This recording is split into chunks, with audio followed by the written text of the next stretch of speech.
ಈ ದಿನ ನನ್ನ ಸಾಮಾನ್ಯದ ಉಪನ್ಯಾಸಗಳಿಗಿಂತ ಈ ಉಪನ್ಯಾಸ ಸ್ವಲ್ಪ ಭಿನ್ನವಾಗಿರುತ್ತೆ. ಅಂದರೆ ಸಾಮಾನ್ಯ ಏನಾಗುತ್ತೆ, ಯಾವುದಾದ್ರೂ ಒಂದು ಶೈಲಿ ಅಥವಾ ಒಂದು ಕಾಲ, ಒಂದು ಇದಕ್ಕೆ ಪರಿಮಿತಿ ಮಾಡಿಕೊಂಡು ಆಗಮ ವಾಸ್ತುಶಾಸ್ತ್ರ ಗ್ರಂಥಗಳ ಹಿನ್ನೆಲೆಯಲ್ಲಿ ಷಡ್ವರ್ಗಗಳ ಆಧಾರದ ಮೇಲೆ ಅಲ್ಲಿ ದೊರಕತಕ್ಕಂತಹ ಸ್ತಂಭಗಳು, ಮಂಟಪಗಳು ಇತ್ಯಾದಿಗಳ ವ್ಯಾಖ್ಯೆ, ವಿವರ, ಸ್ವರೂಪ ಇತ್ಯಾದಿಗಳ ಬಗ್ಗೆ ಸಾಮಾನ್ಯವಾಗಿ ಉಪನ್ಯಾಸಗಳಾಗ್ತಿತ್ತು. ಆದರೆ ಇತ್ತೀಚಿನ ದಿನಗಳಲ್ಲಿ ನಾನು ಗಮನಿಸಿದ ಹಾಗೆ ನನ್ನ ಪರಿಮಿತಿಯಲ್ಲಿ ಮತ್ತು ಕೆಲವು ಸಂಶೋಧಕರು, ಕೆಲವು ವಿಷಯ ತಜ್ಞರು ನಡೆಸಿರುವ ಚರ್ಚೆಗಳ ಆಧಾರದ ಮೇಲೆ ಎರಡು ವಿಷಯಗಳನ್ನು ಆದ್ಯತೆಯಾಗಿ ಇಟ್ಕೊಂಡು ಮಾತನಾಡಬೇಕು ಅಂತ ಅನ್ನಿಸ್ತು. ಅದಕ್ಕೆ ಇದು ಸೂಕ್ತ ವೇದಿಕೆ ಆದ್ದರಿಂದ ಈ ವೇದಿಕೆಯಲ್ಲಿ ಹೆಚ್ಚು ಸ್ವಲ್ಪ ಸಂಶೋಧನಾಸಕ್ತರೇ ಸೇರುವುದರಿಂದ ಇಲ್ಲಿ ಅದನ್ನು ಮಂಡಿಸಬೇಕು ಅನ್ನೋ ಉದ್ದೇಶದಿಂದ ಮಾಡಿದೆ. ಒಂದೇನಾಗ್ತಿದೆ ಅಂದರೆ, ಈಗ ಅಂತರ್ಜಾಲದ ಮಾಧ್ಯಮಗಳು ಬಹಳ ಹೆಚ್ಚಾಗಿ ಎಲ್ಲರಿಗೂ ವಸ್ತು ವಿಷಯಗಳು ಬಹಳ ಸುಲಭವಾಗಿ ದಕ್ಕುತ್ತಿರುವುದರಿಂದ ಅದರಿಂದ ಉಪಯೋಗವೂ ಹೆಚ್ಚಾಗ್ತಿದೆ. ಆದರೆ ಸ್ವಲ್ಪ ತಪ್ಪು ಮಾಹಿತಿ ಅದಕ್ಕಿಂತ ಹೆಚ್ಚಾಗಿ ಹರಡುತ್ತಲೂ ಇದೆ. ಇದು ಹಲವಾರು ಗೊಂದಲಗಳಿಗೆ ಎಡೆಯನ್ನು ಮಾಡಿಕೊಟ್ಟಿದೆ. ಇನ್ನು ಒಂದು ಶಾಖೆಯವರು ಇನ್ನೊಂದು ಶಾಖೆಯನ್ನು ಅಧ್ಯಯನ ಮಾಡಬಾರದು ಅನ್ನೋದಿಲ್ಲವೇ ಇಲ್ಲ. ಯಾಕೆಂದರೆ ಭಾರತದಲ್ಲಿ ಯಾವತ್ತೂ ಯಾವುದೇ ಶಾಖೆಯು ಪರಸ್ಪರ ಹಲವಾರು ಶಾಖೆಗಳ ಜ್ಞಾತೃತ್ವದ ಮೇಲೆ ನಡೀತಿದ್ದಿತ್ತು. ಉದಾಹರಣೆಗೆ ಇವಾಗ ಒಂದು ಶಿಲ್ಪಶಾಸ್ತ್ರ ತೆಗೆದುಕೊಂಡ್ರೆ, ಶಿಲ್ಪಿಯಾದಂಥವನಿಗೆ ಪುರಾಣ ಜ್ಞಾನ ಇರಬೇಕಾಗಿತ್ತು, ವೇದದ ಪರಿಚಯ ಇರಬೇಕಾಗಿತ್ತು, ಕಲ್ಲಿನ ಗುಣ ಅಂದರೆ ಆ ಕಲ್ಲಿನ ಸ್ವಭಾವ ತಿಳಿಯಬೇಕಾಗಿತ್ತು. ಇದಲ್ಲದೆ ಗಣಿತಶಾಸ್ತ್ರದಲ್ಲಿ ತಜ್ಞತೆ ಇರಬೇಕಾಗಿತ್ತು, ತಾಲಮಾನಗಳು, ಅಳತೆಗಳು ಇತ್ಯಾದಿಗಳು. ಇದೆಲ್ಲದರ ಜೊತೆ ನಾಟ್ಯ, ಸಾಹಿತ್ಯ, ಸಂಗೀತ ಎಲ್ಲದರ ಪರಿಚಯ ಇದ್ದಾಗಲೇ ಆ ವ್ಯಕ್ತಿ ಒಂದು ಪರಿಣಿತ ಶಿಲ್ಪಿಯಾಗಲು ಸಾಧ್ಯ ಆಗ್ತಿತ್ತು. ಇದೇ ವಿಷಯವನ್ನು ಕವಿಗಳಿಗೂ ಅನ್ವಯಿಸಬಹುದು. ಕವಿಯಾದವನು ಬರೀ ಛಂದಶಾಸ್ತ್ರ, ವ್ಯಾಕರಣ, ಭಾಷೆ ತಿಳಿದರೆ ಸಾಲದು. ಅದಕ್ಕೆ ಉಪಮೇಯಗಳನ್ನು ಹೇಳುವಾಗ, ಉಪಮಾನಗಳನ್ನು ತೋರುವಾಗ ಹಲವಾರು ಅನ್ಯ ಶಾಖೆಗಳ ಬಗ್ಗೆನೂ ಪರಿಚಯ ಮಾಡಿಸಬೇಕಾಗಿತ್ತು. ಹಾಗಾಗಿ ಒಂದು ಶಾಖೆಯು ಇನ್ನೊಂದು ಶಾಖೆಯ ಅಧ್ಯಯನವನ್ನು ಮಾಡಬಾರದು ಅಂತಲ್ಲ. ಆದರೆ ಇತ್ತೀಚಿನ ದಿನಗಳಲ್ಲಿ ಏನಾಗಿದೆ, ಮಧ್ಯ ಒಂದು 50-60 ದಶಕಗಳಲ್ಲಿ ನಮ್ಮ ಸಾಂಪ್ರದಾಯಿಕ ಅಧ್ಯಯನ ಕ್ರಮದಿಂದ ಪೂರ್ಣವಾಗಿ ಕೊಂಡಿ ಬಿಟ್ಕೊಂಡು ಹೋಗ್ತಿದೆ. ಹಾಗಾಗಿ ಈಗ ನೂತನವಾಗಿ ಅಧ್ಯಯನ ಮಾಡಲು ಉತ್ಸಾಹ ಜಾಸ್ತಿ ಇದೆಯೇ ಹೊರತು ಆ ಪಾರಂಪರಿಕ ಅಧ್ಯಯನದ ಕೊಂಡಿಯನ್ನು ಹೇಗೆ ನಾವು ಸೇರಿಸ್ಕೋಬೇಕು, ಅದನ್ನು ಹೇಗೆ ಒಗ್ಗೂಡಿಸ್ಕೊಂಡು ಮುಂದೆ ಹೋಗಬೇಕು ಅನ್ನೋದು ಸ್ವಲ್ಪ ಸ್ಪಷ್ಟವಾಗಿಲ್ಲ. ಹಾಗಾಗಿ ವಾಸ್ತುಶಾಸ್ತ್ರ ಅಂತ ಅಂದ ತಕ್ಷಣ ಎಷ್ಟೋ ಜನರಲ್ಲಿ ಮಾನಸಾರದ ಪ್ರಸ್ತಾಪ ಮೊದಲು ಮಾಡ್ತಾರೆ. ಮಾನಸಾರ ಅನ್ನೋದು ಬಹಳ ಪರಿಚಿತವಾದಂಥ ವಾಸ್ತು ಗ್ರಂಥವಾಗಿದೆ ಸಮಕಾಲೀನ ದಿನಗಳಲ್ಲಿ. ಈ ಥರ ಕೆಲವು ಗ್ರಂಥಗಳ ಹೆಸರು ಹೇಳ್ತಾರೆ, ಅದನ್ನು ಓದಿದ್ದೀವಿ ಅಂತಾರೆ, ಅನುವಾದಗಳು ಮಾಡ್ತಾರೆ.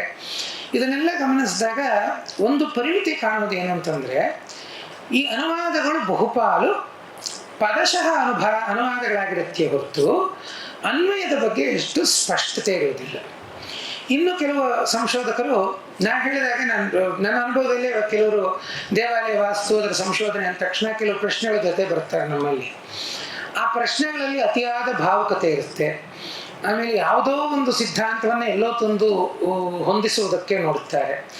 ಇದನ್ನೆಲ್ಲ ಗಮನಿಸಿದಾಗ ದೇವಾಲಯದ ಸ್ವರೂಪ ಇದಮಿತ್ತಂ ಅಂತ ನಾವು ಬೆರಳುತ್ತಿಯಲ್ಲಿ ತೋರಿಸ್ತಕ್ಕಂತಹ ಅಂಶಗಳು ಹಲವಾರು ಶಾಸ್ತ್ರಗ್ರಂಥ ಆಧಾರಗಳ ಮೇಲೆ ನಮಗೆ ಸಿಗುತ್ತೆ. ಅದಲ್ಲದೆ ನಮಗೆ ಪರೋಕ್ಷವಾಗಿ ತಿಳ್ಕೊಳ್ಬೇಕಾದಂಥ ಕೆಲವು ವಿಷಯಗಳಿವೆ. ಅಂದರೆ ಅವು ನಮಗೆ ಸ್ಥೂಲ ಕಣ್ಣಿಗಳಿಗೆ ಕಾಣತಕ್ಕಂಥದ್ದಲ್ಲ, ಆದರೆ ದೇವಾಲಯ ನಿರ್ಮಾಣ ಕಾಲದಲ್ಲಿ ಬಳಕೆಯಾಗತಕ್ಕಂತಹ ಮುಖ್ಯ ಅಂಶಗಳಾಗಿರುತ್ತೆ. ಸೊ ಆ ಅಂಶಗಳ ಒಂದು ಪರಿಚಯವನ್ನು ಮತ್ತು ಇನ್ನೊಂದು ಈ ಎರಡನೇ ಭಾಗದಲ್ಲಿ ನಾನು ವಿವರಿಸಬೇಕು ಅಂತ ಅಂದ್ಕೊಂಡಿರೋದೇನೆಂದರೆ, ದ್ರಾವಿಡ, ನಾಗರ ಮತ್ತು ವೇಸರ ಇದು ಬಹಳ ಪ್ರಧಾನವಾಗಿ ಸುಮಾರು ನಮ್ಮಲ್ಲಿ ಪಾಶ್ಚಾತ್ಯರಿದ್ದ ಕಾಲದಿಂದ ಬ್ರಿಟಿಷರಿದ್ದ ಕಾಲದಿಂದಲೂ ಈ ಮೂರು ವಿಭಿನ್ನ ಶೈಲಿಗಳನ್ನು ಗುರುತಿಸಿ ಅಧ್ಯಯನ ಮಾಡ್ತಿರ್ತಕ್ಕಂಥ ಒಂದು ಕ್ರಮ ನೋಡಿದ್ದೇವೆ. ಆದರೆ ಇದರಲ್ಲೂ ಸ್ಪಷ್ಟತೆ ಬಹಳ ಕಡಿಮೆ ಇದೆ. ಹಾಗಾಗಿ ಏನಾಗುತ್ತೆ, ಈ ಕೆಲವರು ಇತ್ತೀಚಿನ ದಿನಗಳಲ್ಲಿ ಯಾರು ಶಾಸ್ತ್ರಗ್ರಂಥಗಳು ಏನು ಓದಿದ್ದಾರೆ ಅವರು ಶಾಸ್ತ್ರಗ್ರಂಥಗಳಲ್ಲಿ ಬರುವ ಕೆಲವು ವ್ಯಾಖ್ಯಾನಗಳನ್ನು ಇಟ್ಕೊಂಡು ಇದೇ ನಾಗರ, ಇದೇ ದ್ರಾವಿಡಿ, ಇದೇ ವೇಸರ ಅಂತ ಸ್ವಲ್ಪ ದೃಢವಾಗಿ ವಾದಿಸೋಕ್ಕೆ ಹೋಗ್ತಾರೆ. ಎಷ್ಟೋ ಬಾರಿ ಅದನ್ನು ನಾವು ದೃಷ್ಟಾಂತಗಳೊಂದಿಗೆ ನೋಡುವಾಗ ಅದಷ್ಟು ಸಾಧು ಅಲ್ಲ ಅನ್ನುವಂತಹ ಒಂದು ಇದು ನಮಗೆ ತಿಳಿಯುತ್ತೆ. ಅಂದರೆ ಇವಾಗ ನಾನು ಹೇಳುವುದು ಖಂಡಿತ ಇದೇ ದ್ರಾವಿಡ, ಇದೇ ನಾಗರ, ಇದೇ ವೇಸರ ಅನ್ನೋದು ತೀರ್ಮಾನವಲ್ಲ. ಆದರೆ ಮುಂದಿನ ಸಂಶೋಧನೆಗಳಲ್ಲಿ ನಾವು ಗಮನಿಸಬೇಕಾದಂಥ ಅಂಶಗಳೇನು, ಯಾಕೆಂದರೆ ಇನ್ನೂ ಸಾಕಷ್ಟು ಅಧ್ಯಯನ ಈ ಕ್ಷೇತ್ರಗಳಲ್ಲಿ ನಡೀಬೇಕಾಗಿದೆ. ಸಾಕಷ್ಟು ನಡೀಬೇಕಾಗಿರೋದ್ರಿಂದ ಇವಾಗ ಮಾನಸಾರದ ಬಗ್ಗೆ ಉಲ್ಲೇಖ ಮಾಡಿದೆ.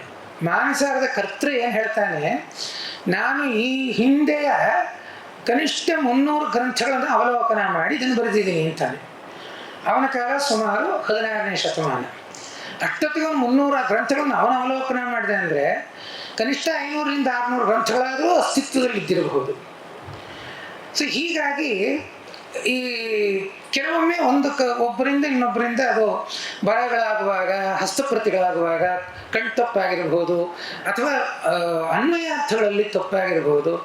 ಅದನ್ನು ನಾವು ಪರಿಗಣಿಸದೆ ಕೇವಲ ಇದು ವಾಸ್ತುಶಾಸ್ತ್ರ ಗ್ರಂಥದಲ್ಲಿದೆ ಅನ್ನುವ ಒಂದು ಮೊಂಡವಾದದಿಂದ ಕೆಲವೊಂದು ವಿವರಿಸುವಾಗ ಏನೇನು ಗೊಂದಲಗಳು ಹುಟ್ಟುತ್ತವೆ.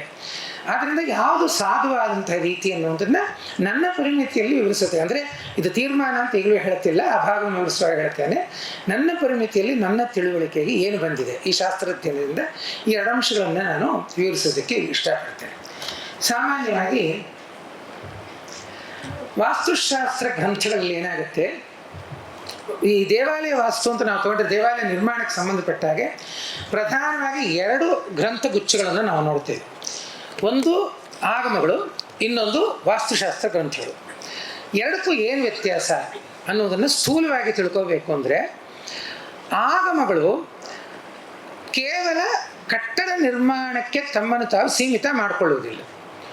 ಆಗಮಗಳಲ್ಲಿ ಏನಾಗುತ್ತೆ, ಇಡೀ ದೇವಾಲಯದ ಆಚಾರ ವಿಚಾರ ಇರಬಹುದು ಮತ್ತು ಭೌತಿಕ ಸ್ತರದಿಂದ ಆಧ್ಯಾತ್ಮಿಕ ಸ್ತರದ ಕಡೆಗೂ ಸಾಧಕರಿಗೆ ಮಾರ್ಗದರ್ಶಕವಾದಂತಹ ಭಾಗಗಳುಂಟು. ಯಾಕೆಂದರೆ ಸಾಮಾನ್ಯವಾಗಿ ಆಗಮಗಳಲ್ಲಿ 4 ಭಾಗಗಳಿರುತ್ತವೆ.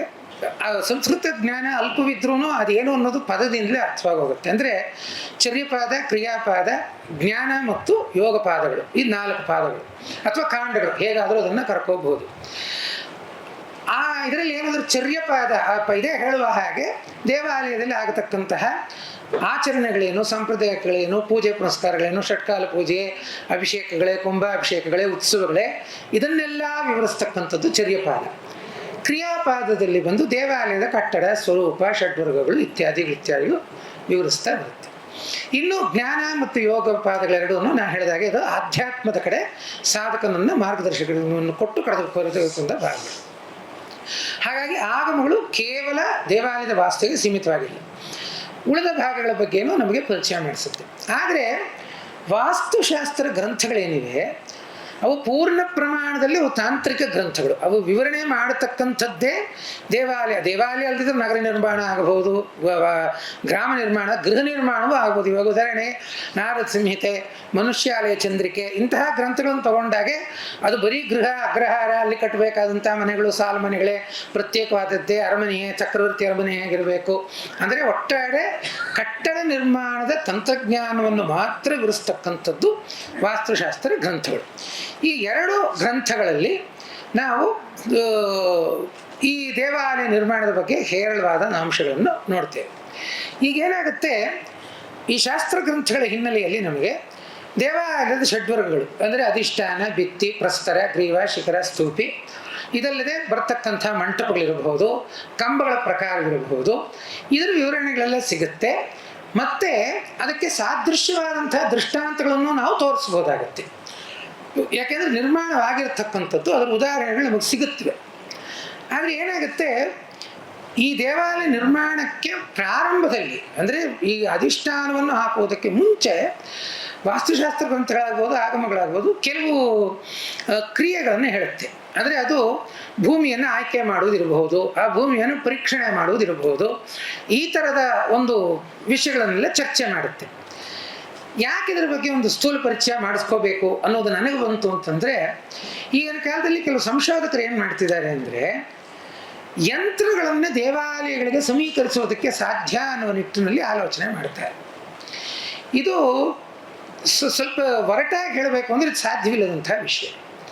ಯಾಕೆಂದರೆ ನಾವು ಉದ್ದೇಶವನ್ನು ತಿಳ್ಕೋಬೇಕು. ಯಂತ್ರದ ಉದ್ದೇಶವೇ ಬೇರೆ. ಯಂತ್ರ ಅನ್ನತಕ್ಕಂಥದ್ದು ನೀವು ಯಾವ ದೇವತಾ ಸ್ವರೂಪವನ್ನೋ ಬೀಜಾಕ್ಷರ ಮಂತ್ರವನ್ನೋ ಮೂರ್ತಿ ರೂಪದಲ್ಲಿ ಜಪದಲ್ಲಿ ನೀವು ಮಾಡ್ತಕ್ಕಂಥದ್ದನ್ನು ಸಾಧನೆಗೋಸ್ಕರವಾಗಿ, ಅಂದರೆ ಸಾಧನೆ ಅಂದರೆ ಏನೋ ಅದೊಂದು ಬಹಳ ವೈಯಕ್ತಿಕವಾದ ವಿಷಯ, ಅದಕ್ಕೆ ಬಳಸ್ತಕ್ಕಂಥದ್ದು ಯಂತ್ರ ಅನ್ನಿಸ್ಕೊಳ್ಳುತ್ತೆ. ಅದನ್ನು ಸಾರ್ವಜನಿಕವಾಗಿ 500-600 ಜನ ಓಡಾಡೋ ಕಡೆ ಅದರ ಆಕಾರದಲ್ಲಿ ಕಟ್ಟಿದೆ. ಒಂದು ದೃಷ್ಟಾಂತ ಏನು ಅಂದರೆ, ಇವಾಗ ವಿದ್ಯಾಶಂಕರ ದೇವಾಲಯ ಇದೆ ಶೃಂಗೇರಿಯಲ್ಲಿ. ಬಹುಪಾಲು ಜನ ಮಾಡೋವಾದ ವಿದ್ಯಾಶಂಕರ ದೇವಾಲಯ ಶ್ರೀಚಕ್ರದ ಆಧಾರ ಮೇಲೆ ನಿರ್ಮಾಣ ಆಗಿದೆ ಅಂತ. ಏನಾಧಾರ? ಶ್ರೀಚಕ್ರದ ಮೇಲೆ ಅದೇನೋ 2 ಹಂತ ಕಂಡ ತಕ್ಷಣ ನಾವು ಶ್ರೀಚಕ್ರ ಅಂದ್ಬಿಡೋಕ್ಕಾಗುತ್ತೆ? ಶ್ರೀಚಕ್ರಕ್ಕೆ ಕೆಲವು ಲಕ್ಷಣಗಳಿರುತ್ತೆ. ಆಮೇಲೆ ಶ್ರೀಕೃತ ಆಕಾರದಲ್ಲಿ ದೇವಾಲಯ ಯಾಕೆ ನಿರ್ಮಾಣ ಆಗಬೇಕು? ಯಾಕೆಂದರೆ ಯಂತ್ರದ ಚಕ್ರದ ಉದ್ದೇಶ ಆಗಲಿ ಶ್ರೀ ವಿದ್ಯೆಯ ಉದ್ದೇಶವಾಗಲಿ ಅದಲ್ಲ, ಅದರ ಉದ್ದೇಶವೇ ಬೇರೆ. ಹಾಗಾಗಿ ನನ್ನ ಅನುಭವಕ್ಕೆ ಬಂದಿದ್ದೇನು ಅಂದರೆ, ಇವರು ಯಂತ್ರ ಅಂತ ಗೊಂದಲ ಮಾಡ್ಕೊಳ್ತಿರುತ್ತೆ. ಏನು ಅಂದರೆ, ಈ ಆಗಮ ಗ್ರಂಥಗಳಲ್ಲಿ ಅಥವಾ ವಾಸ್ತುಶಾಸ್ತ್ರ ಗ್ರಂಥಗಳಲ್ಲಿ ದೇವಾಲಯದ ವಿನ್ಯಾಸವನ್ನು ಹಾಕಿ ವಿನ್ಯಾಸ ಸೂತ್ರವನ್ನು ರೂಪಿಸಿ ನಿರ್ಮಾಣ ಕಾರ್ಯವನ್ನು ತೊಡಗುವುದಕ್ಕೆ ಮುಂಚೆ ಭೂಪರೀಕ್ಷಣೆ ಆದ ನಂತರ ಅಲ್ಲಿ ಮಂಡಲಗಳನ್ನು ನಿರ್ಮಾಣ ಮಾಡಿ ಕೆಲವು ಪೂಜೆಗಳನ್ನು ಬಲಿಗಳನ್ನು ಕೊಡಬೇಕು ಅನ್ನತಕ್ಕಂಥ ವಿಷಯಗಳನ್ನು ಹೇಳುತ್ತೆ. ಅದನ್ನು ಪ್ರಾಯಶಃ ಮಂಡಲಕ್ಕೂ ಯಂತ್ರಕ್ಕೂ ಗೊಂದಲ ಮಾಡಿಕೊಂಡು ದೇವಾಲಯಗಳ ಯಂತ್ರರೂಪದಲ್ಲಿ ನಿರ್ಮಾಣ ಆಗುತ್ತಿತ್ತು ಅನ್ನತಕ್ಕಂಥ ಒಂದು ಭ್ರಮೆಗೆ ಸಾಕಷ್ಟು ಜನ ಒಳಗಾಗಿದ್ದಾರೆ ಅನ್ನತಕ್ಕಂಥ ಒಂದು ಅನಿಸಿಕೆ ನನಗೆ ಬಹಳ ಬಲವಾಗಿದೆ. ಯಾಕೆ ಅಂದರೆ, ದೇವಾಲಯದಲ್ಲಿ ನಾನು ಹೇಳುವಾಗ ಯಂತ್ರಕ್ಕೆ ಇವ್ರು ಹೇಳೋದೇನು ಅಂದರೆ, ಯಂತ್ರ ಅಂದರೆ ಸಾಮಾನ್ಯ ಕೆಲವು ವರ್ತುಲಗಳಿರುತ್ತವೆ, ಚತುರ್ಶ್ರಾಕಾರದ ಕೆಲವು ಮಂಡಲಗಳಿರುತ್ತವೆ, ಪದ್ಮದಳಗಳ ಜೊತೆ ಕೂಡಿದ ಅಷ್ಟದಳ ಪದ್ಮೋ ಷೋಡಶದಳ ಪದ್ಮೋ ಇರುತ್ತೆ. ಇದಲ್ಲದೆ ಕೋಣಗಳಿರುತ್ತವೆ, ತ್ರಿಕೋಣಗಳಿರುತ್ತವೆ, ಈ ರೀತಿ ಹಲವಾರು ಆಕಾರಗಳಿರುತ್ತವೆ. ಅದನ್ನೆಲ್ಲ ನಾವು ಕಟ್ಟಡದಲ್ಲಿ ಗುರುತಿಸಬಹುದು ಅಂತ ಹೇಳ್ತಾರೆ. ಆದರೆ ಮೈಮತ, ಕಶ್ಯಪ ಶಿಲ್ಪಶಾಸ್ತ್ರ ಇಂತಹ ಕೆಲವು ಗ್ರಂಥಗಳನ್ನು ನಾವು ಅಧ್ಯಯನ ಮಾಡಿದಾಗ ಆ ಅಂಗಗಳನ್ನು ವಿವರಿಸುವಾಗ, ಅಂದರೆ ಅಧಿಷ್ಠಾನ ಆಗಬಹುದು, ಭಿತ್ತಿ ಆಗಬಹುದು, ಅಥವಾ ಮೇಲಿನ ಪ್ರಾಸಾದ ಆಗಬಹುದು, ಇದನ್ನೆಲ್ಲ ವಿವರಿಸುವಾಗ ಬಹಳ ನಿರ್ದಿಷ್ಟವಾಗಿ ಸ್ಪಷ್ಟವಾಗಿ ಕೂಟ ಅಂದ್ರೇನು, ಶಾಲಾ ಅಂದ್ರೇನು, ಅದರ ಆಕಾರವೇನು, ಅದರ ಜೋಡಣೆಯ ಕ್ರಮವೇನು, ಈ ಕ್ರಮದಲ್ಲಿದ್ದರೆ ಅದು ಏನು, ಇಷ್ಟನ್ನು ವಿವರಿಸುವುದರಿಂದ ಅಲ್ಲಿ ಯಂತ್ರ ಅನ್ನತಕ್ಕಂಥ ಅಭಿಪ್ರಾಯಕ್ಕೆ ನಮಗೆ ಆಸ್ಪದವೇ ಬರುವುದಿಲ್ಲ. ಹಾಗಾಗಿ ಈ ದೇವಾಲಯ ನಿರ್ಮಾಣಕ್ಕೆ ಪೂರ್ವದ ಕೆಲವು ಸಂಸ್ಕಾರಗಳ ಬಗ್ಗೆ ಒಂದು ಕಿರುಪರಿಚಯವನ್ನು ಮಾಡಿ, ಅದರ ನಂತರ ಹೇಗೆ ಕೆಲವೊಂದು ಸ್ಪಷ್ಟವಾಗಿದೆ ಮತ್ತು ಯಾವ ಭಾಗಗಳು ಸ್ವಲ್ಪ ಗೊಂದಲವಾಗಿದೆ ಅನ್ನೋದನ್ನು ನಾವು ಪರಿಚಯ ಮಾಡಿಕೊಳ್ತೀವಿ. ಸಾಮಾನ್ಯವಾಗಿ ಈ ಶಾಸ್ತ್ರ ಗ್ರಂಥಗಳೇ ಆಗಲಿ ಯಾವುದೂ ಇದು ನಾಗರ ಶೈಲಿಯ ದೇವಾಲಯ ಗ್ರಂಥ ಅಂತ ಆಗಲಿ ಅಥವಾ ದ್ರಾವಿಡ ಶೈಲಿಯ ಗ್ರಂಥಗಳಾಗಲಿ ತಮ್ಮಂತಾವೇ ಗುರುತಿಸಿಕೊಳ್ಳೋದು ನಮಗೆಲ್ಲೂ ಸಿಗುವುದಿಲ್ಲ. ಉದಾಹರಣೆಗೆ ಮೈಮತವೇ ನಾವು ತೊಗೊಂಡ್ರೆ ದೃಷ್ಟಾಂತವಾಗಿ, ಮೈಮತವನ್ನು ಕಶ್ಯಪ ಶಿಲ್ಪಶಾಸ್ತ್ರವನ್ನು ಈ ಥರದ್ದನ್ನು ಅಧ್ಯಯನ ಮಾಡಿದಾಗ ಆ ಕರ್ತೃ ಎಲ್ಲೂ ಇದು ದ್ರಾವಿಡ ಶೈಲಿಯ ದೇವಾಲಯಗಳೇ ಸೀಮಿತವಾದ ಗ್ರಂಥ ಅಂತ ಹೇಳೋದಿಲ್ಲ. ಅದೇ ರೀತಿ ಅಪರಾಜಿತ ಪೃಚ್ಛ, ಸಮರಾಂಗಣ ಸೂತ್ರಧಾರ ಇಂತಹ ಗ್ರಂಥಗಳನ್ನು ನಾವು ಅವಲೋಕಿಸಿದಾಗ ಆ ಗ್ರಂಥಗಳೆಲ್ಲೂ ಇದರಲ್ಲಿ ಉಲ್ಲೇಖವಾಗಿರತಕ್ಕಂಥದ್ದು ನಾಗರ ಶೈಲಿ ದೇವಾಲಯಗಳು ಅನ್ವಯಿಸ್ತಕ್ಕಂಥ ಲಕ್ಷಣಗಳು ಅಂತ ಹೇಳಿಲ್ಲ. ಅಪರಾಜಿತ ಪೃಚ್ಛ, ಸಮರಾಂಗಣ ಸೂತ್ರಧಾರದಂಥ ಗ್ರಂಥಗಳು, ಅದೇ ಶಿಲ್ಪರತ್ನ ಕೋಶ ಅಂತ ಕೆಲವು ಗ್ರಂಥಗಳು ಬರುತ್ತೆ, ಅವೆಲ್ಲ ಒಂದು ದೇವಾಲಯದ ಸ್ವರೂಪವನ್ನು ವಿವರಿಸ್ತಾ ಬರುತ್ತೆ. ಆ ವಿವರಣೆಯನ್ನು ನಾವು ಈ ದಿನಗಳಲ್ಲಿ ಅಸ್ತಿತ್ವದಲ್ಲಿರುವ ದೇವಾಲಯಗಳು ಅನ್ವಯಿಸ್ತಾ ಬಂದಾಗ ಅದು ವಿಂಧ್ಯಾಚಲದಿಂದ ಉತ್ತರಕ್ಕಿರತಕ್ಕಂಥ ದೇವಾಲಯಗಳಿಗೆ ಅದು ಹೆಚ್ಚು ಸೂಕ್ತವಾಗಿರೋದ್ರಿಂದ ಇವು ನಾಗರ ಗ್ರಂಥಗಳನ್ನು ತೀರ್ಮಾನಕ್ಕೆ ನಾವು ಬರಬೇಕು.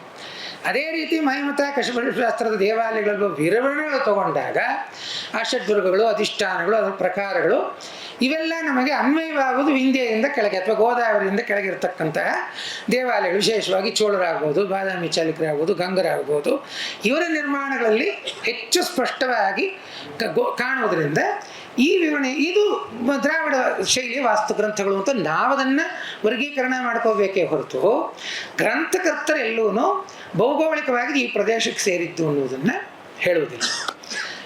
ಈಗ ಇದನ್ನು ಯಾಕೆ ಹೇಳ್ತಿದ್ದೇನೆ ಅಂದರೆ, ಎರಡು ವಾಸ್ತುಶಾಸ್ತ್ರ ಗ್ರಂಥಗಳಲ್ಲೂ ಕೆಲವು ಸಾಮಾನ್ಯವಾದಂತಹ ಅಭಿಪ್ರಾಯಗಳು, ಭಾವನೆಗಳು ಇದ್ದೇ ಇರುತ್ತೆ. ಅಂದರೆ ಇದು ಆಸೇತು ಹಿಮಾಚಲ ಪರ್ಯಂತ ಇರತಕ್ಕಂಥ ಒಂದು ವೈದಿಕ ಪರಂಪರೆಯ ಶಾಸ್ತ್ರದ ಪ್ರಭಾವದ ಒಂದು ಏನು ಹೇಳಬೇಕು ಅದಕ್ಕೆ, ಅದರ ಒಂದು ಪರಿಣಾಮ. ಹಾಗಾಗಿ ಈಗ ದಾಕ್ಷಿಣಾತ್ಯ ಗ್ರಂಥಗಳನ್ನು ನೋಡಿದರು, ಔತ್ರೇಯ ಗ್ರಂಥಗಳನ್ನು ನೋಡಿದರು, ದೇವಾಲಯವನ್ನು ಎರಡು ಸ್ವರೂಪಗಳಲ್ಲಿ ಪರಿಗಣಿಸ್ತಾರೆ. ಒಂದು ಶಯನವಾಗಿರತಕ್ಕಂಥ ವಾಸ್ತುಪುರುಷನ ಪರಿಕಲ್ಪನೆ, ಇನ್ನೊಂದು ಸ್ಥಾನಕವಾಗಿರತಕ್ಕಂತಹ ಪ್ರಾಸಾದ ಪುರುಷನ ಪರಿಕಲ್ಪನೆ. ಇದೇ ಪರಿಕಲ್ಪನೆಯನ್ನು ನಾವು ಔತ್ತರೇಯ ನಿರ್ಮಾಣಗಳಲ್ಲೂ ಕಾಣಬಹುದು. ಅಲ್ಲಿಯ ಗ್ರಂಥಗಳು ಕೂಡ ಅದನ್ನೇ ಹೇಳುತ್ತೆ. ಈ ಅಂಗಗಳು ಏನಿವೆ ಅದೇ ಅಂಗಗಳು ಇವಾಗ ದ್ರಾವಿಡದಲ್ಲಿ ಏನಾಗುತ್ತೆ, ನಾವು ಷಡ್ವರ್ಗ ಅಂತ ಹೇಳ್ತೇವೆ. ಇವಾಗ ಈ ಕಡೆಯ ದೇವಾಲಯ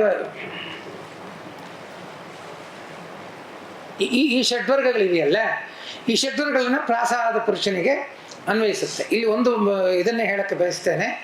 ನಾನು ಈ ಇದಕ್ಕೆ ಬಳಸ್ಕೊಂಡಿರುವ ರೇಖಾಚಿತ್ರಗಳ ಬಹುಪಾಲು ಜ್ಞಾನಾನಂದರ ಕಶ್ಯಪಶಾಸ್ತ್ರದ ಗ್ರಂಥದಿಂದ ತೆಗೆದುಕೊಂಡಿದ್ದೇನೆ.